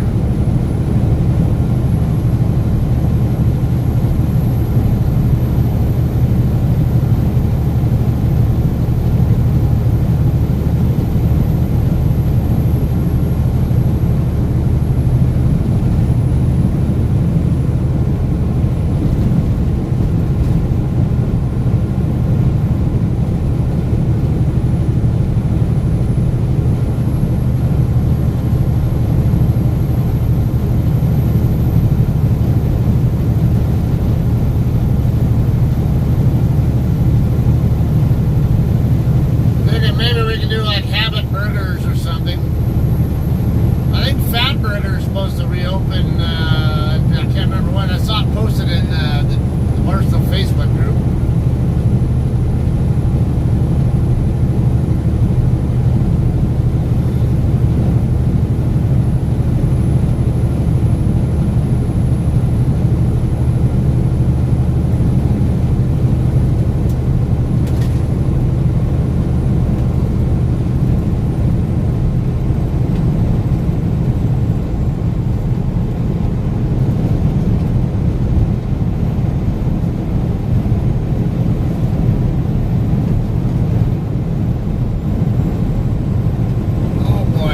Chipotle.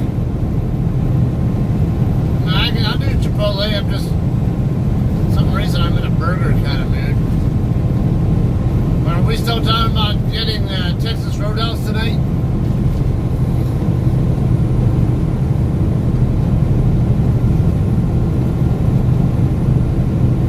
Because you know me and my appetite, if I eat much at all this afternoon or this morning, I'm not going to be, you can forget about eating something tomorrow night. Tonight, I mean. Now, I'm not going to be able to eat something for lunch today and Texas Roadhouse tonight. That's too much.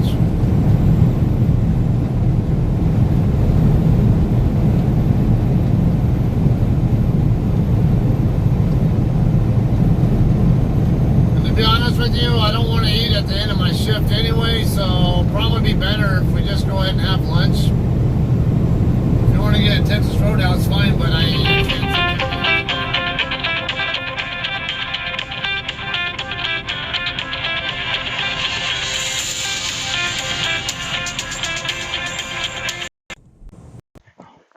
Yes.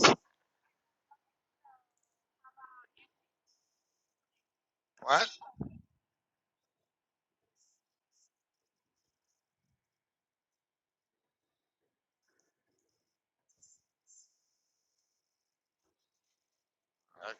I can try, I guess, but I don't. I gotta go back down to Colton early in the morning. That's the concern I have is eating too much too late. So I'm not gonna sit there and not be able to sleep and then have to get up in the morning and go deliver that load and then have another load I gotta pick up that afternoon.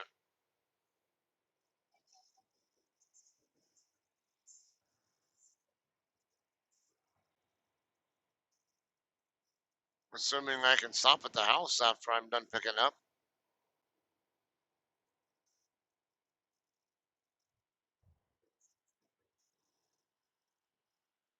It sounds better. So I don't, like I said, I don't want to be, I don't, I'm not a huge fan of eating when I'm wanting to go to sleep because then it'll keep me awake.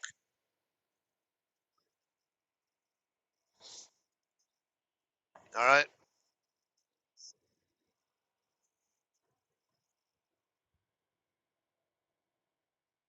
I'll go for whatever.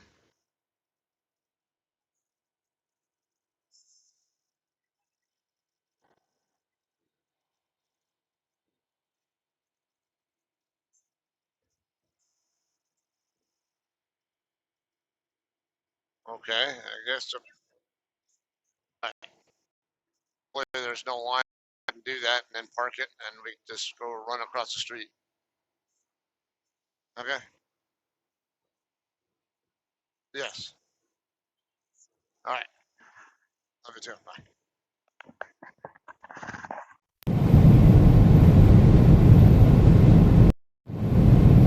Yeah, it is one long train there. Well, I do see 4 locomotives in the middle of it, so it's, I guess you can say it's 2 trains connected to each other, really.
exit only lane once we get merged into the 15.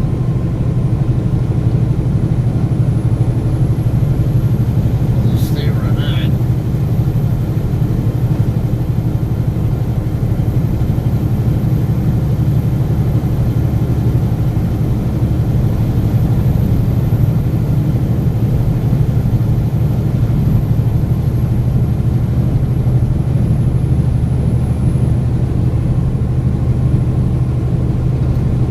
Yeah, that's pretty smart. Try to pass that truck on the right shoulder. And there's a wide open left lane for you. What the hell was that all about anyway?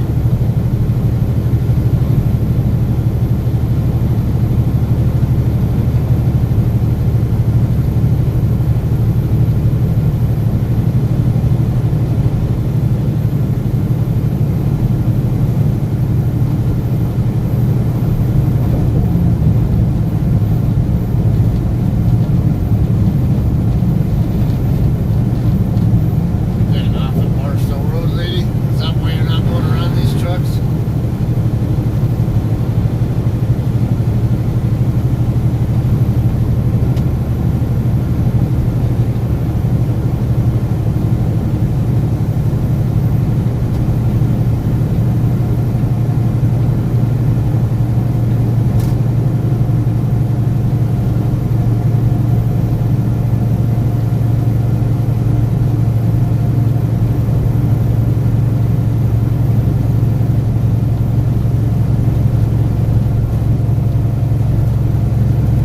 Move over, Mendez, but I'm not supposed to be in that lane over there. Blame me, blame the stupid people who make these stupid laws that tell trucks we're not allowed over there.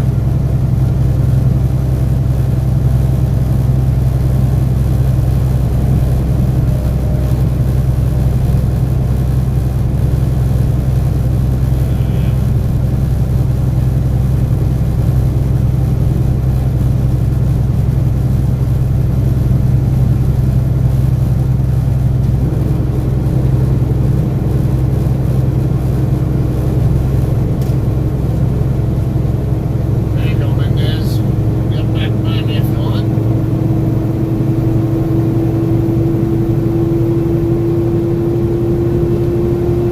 Say 2 left lanes closed ahead. Or no, left lane closed. Alright, so we're gonna have some slowing here for because the stupid 4-wheelers don't know how to move over there.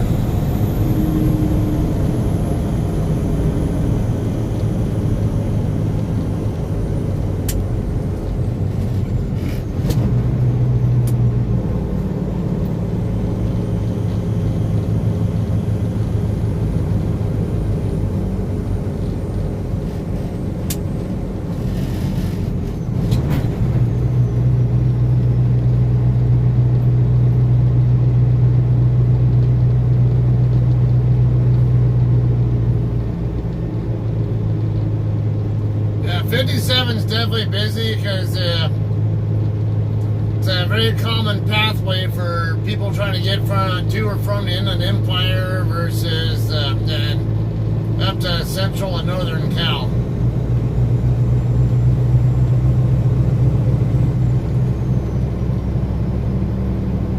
Explain why we're slowing down this much for a single lane closure when there wasn't even that much traffic in that last lane. I understand slowing down to be reasonably safe for the people working here, but shit, do we really have to overkill it?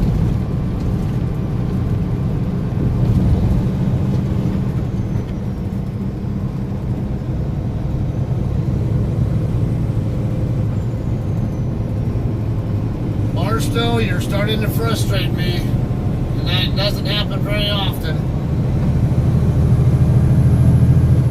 Too much truck traffic here right now, and that going on there too. And there's actually enough cars out here to be, they're just enough and in the right spots to be annoying.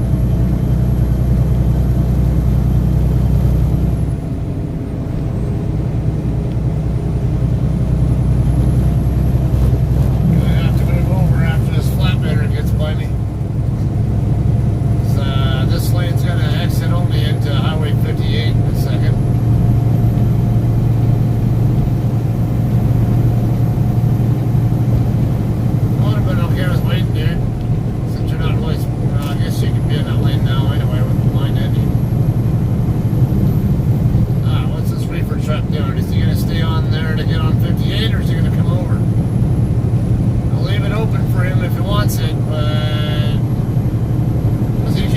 those lollygags who figures out at the very last second that he actually needs to be in this lane, or he could actually really be wanting to get on 58. No, don't want to make assumptions until I know for sure that he's going to take 58.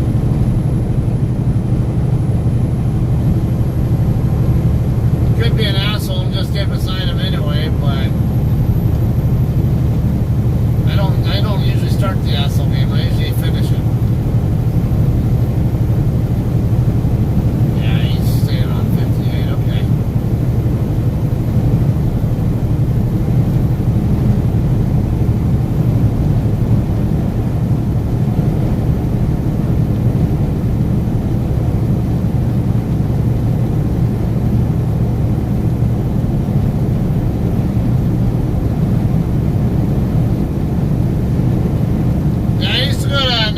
Races in Fontana. I've also been to an IndyCar, what is it, an Indy Race League race there before. The Indy cars are a lot faster than the NASCAR cars are, but they're both super fast.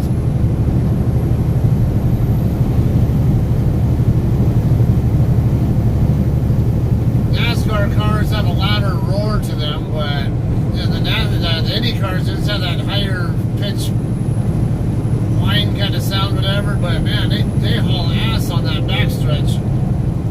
Like Radio Shack. On the backstretch in between turns 2 and 3. It's better what I had. At least I can call out. They usually do about 240 miles an hour down that stretch. The Indy cars do.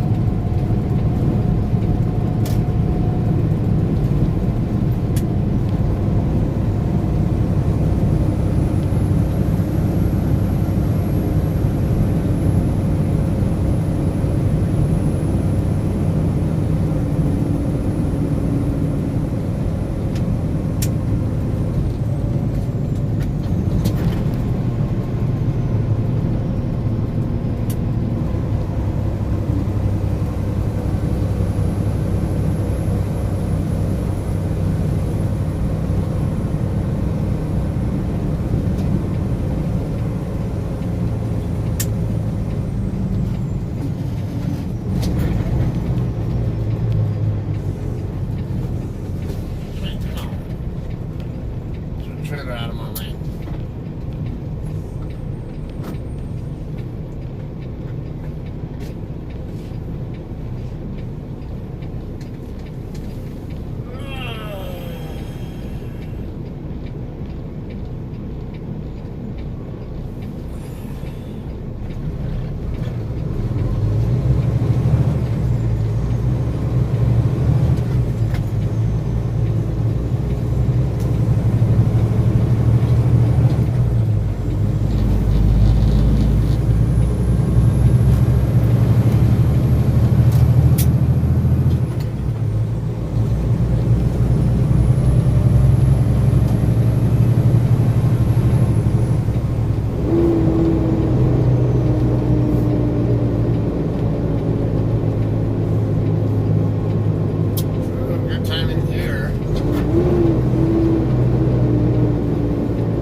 Tractor in the Del Taco lot.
over here by these guys.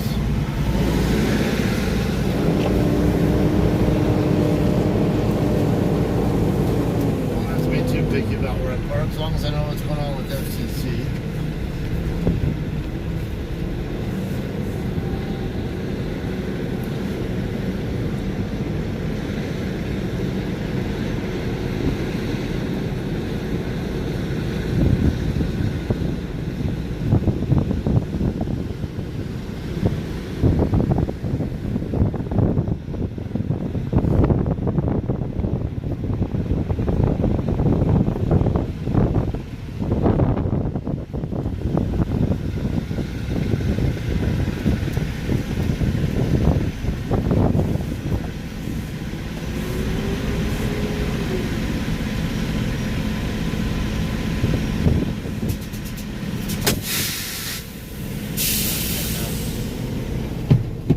Can't tell how close I am to the guy behind me. It looks like I'm kind of close, so just will work here. In order to change my status, you just waste. Yeah, you're wasting my time. Is what you're doing.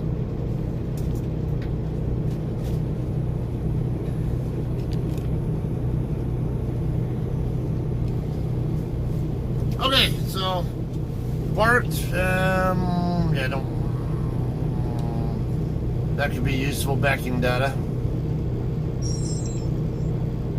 I think better backing data is when there's someone, when there's stuff next to both sides of me, but this one went really well. The trailer tracked nicely in here, so I can always make sure that stays available. Yeah, anyway, I'm just here to have lunch with my wife, and then I'm gonna kill the stream, and I'll do another stream when I'm done eating here. I'll get fuel here on the way out, and then head out to San Bernardino. We'll drop the load, and then go grab the other load, and it's due at I think 1600.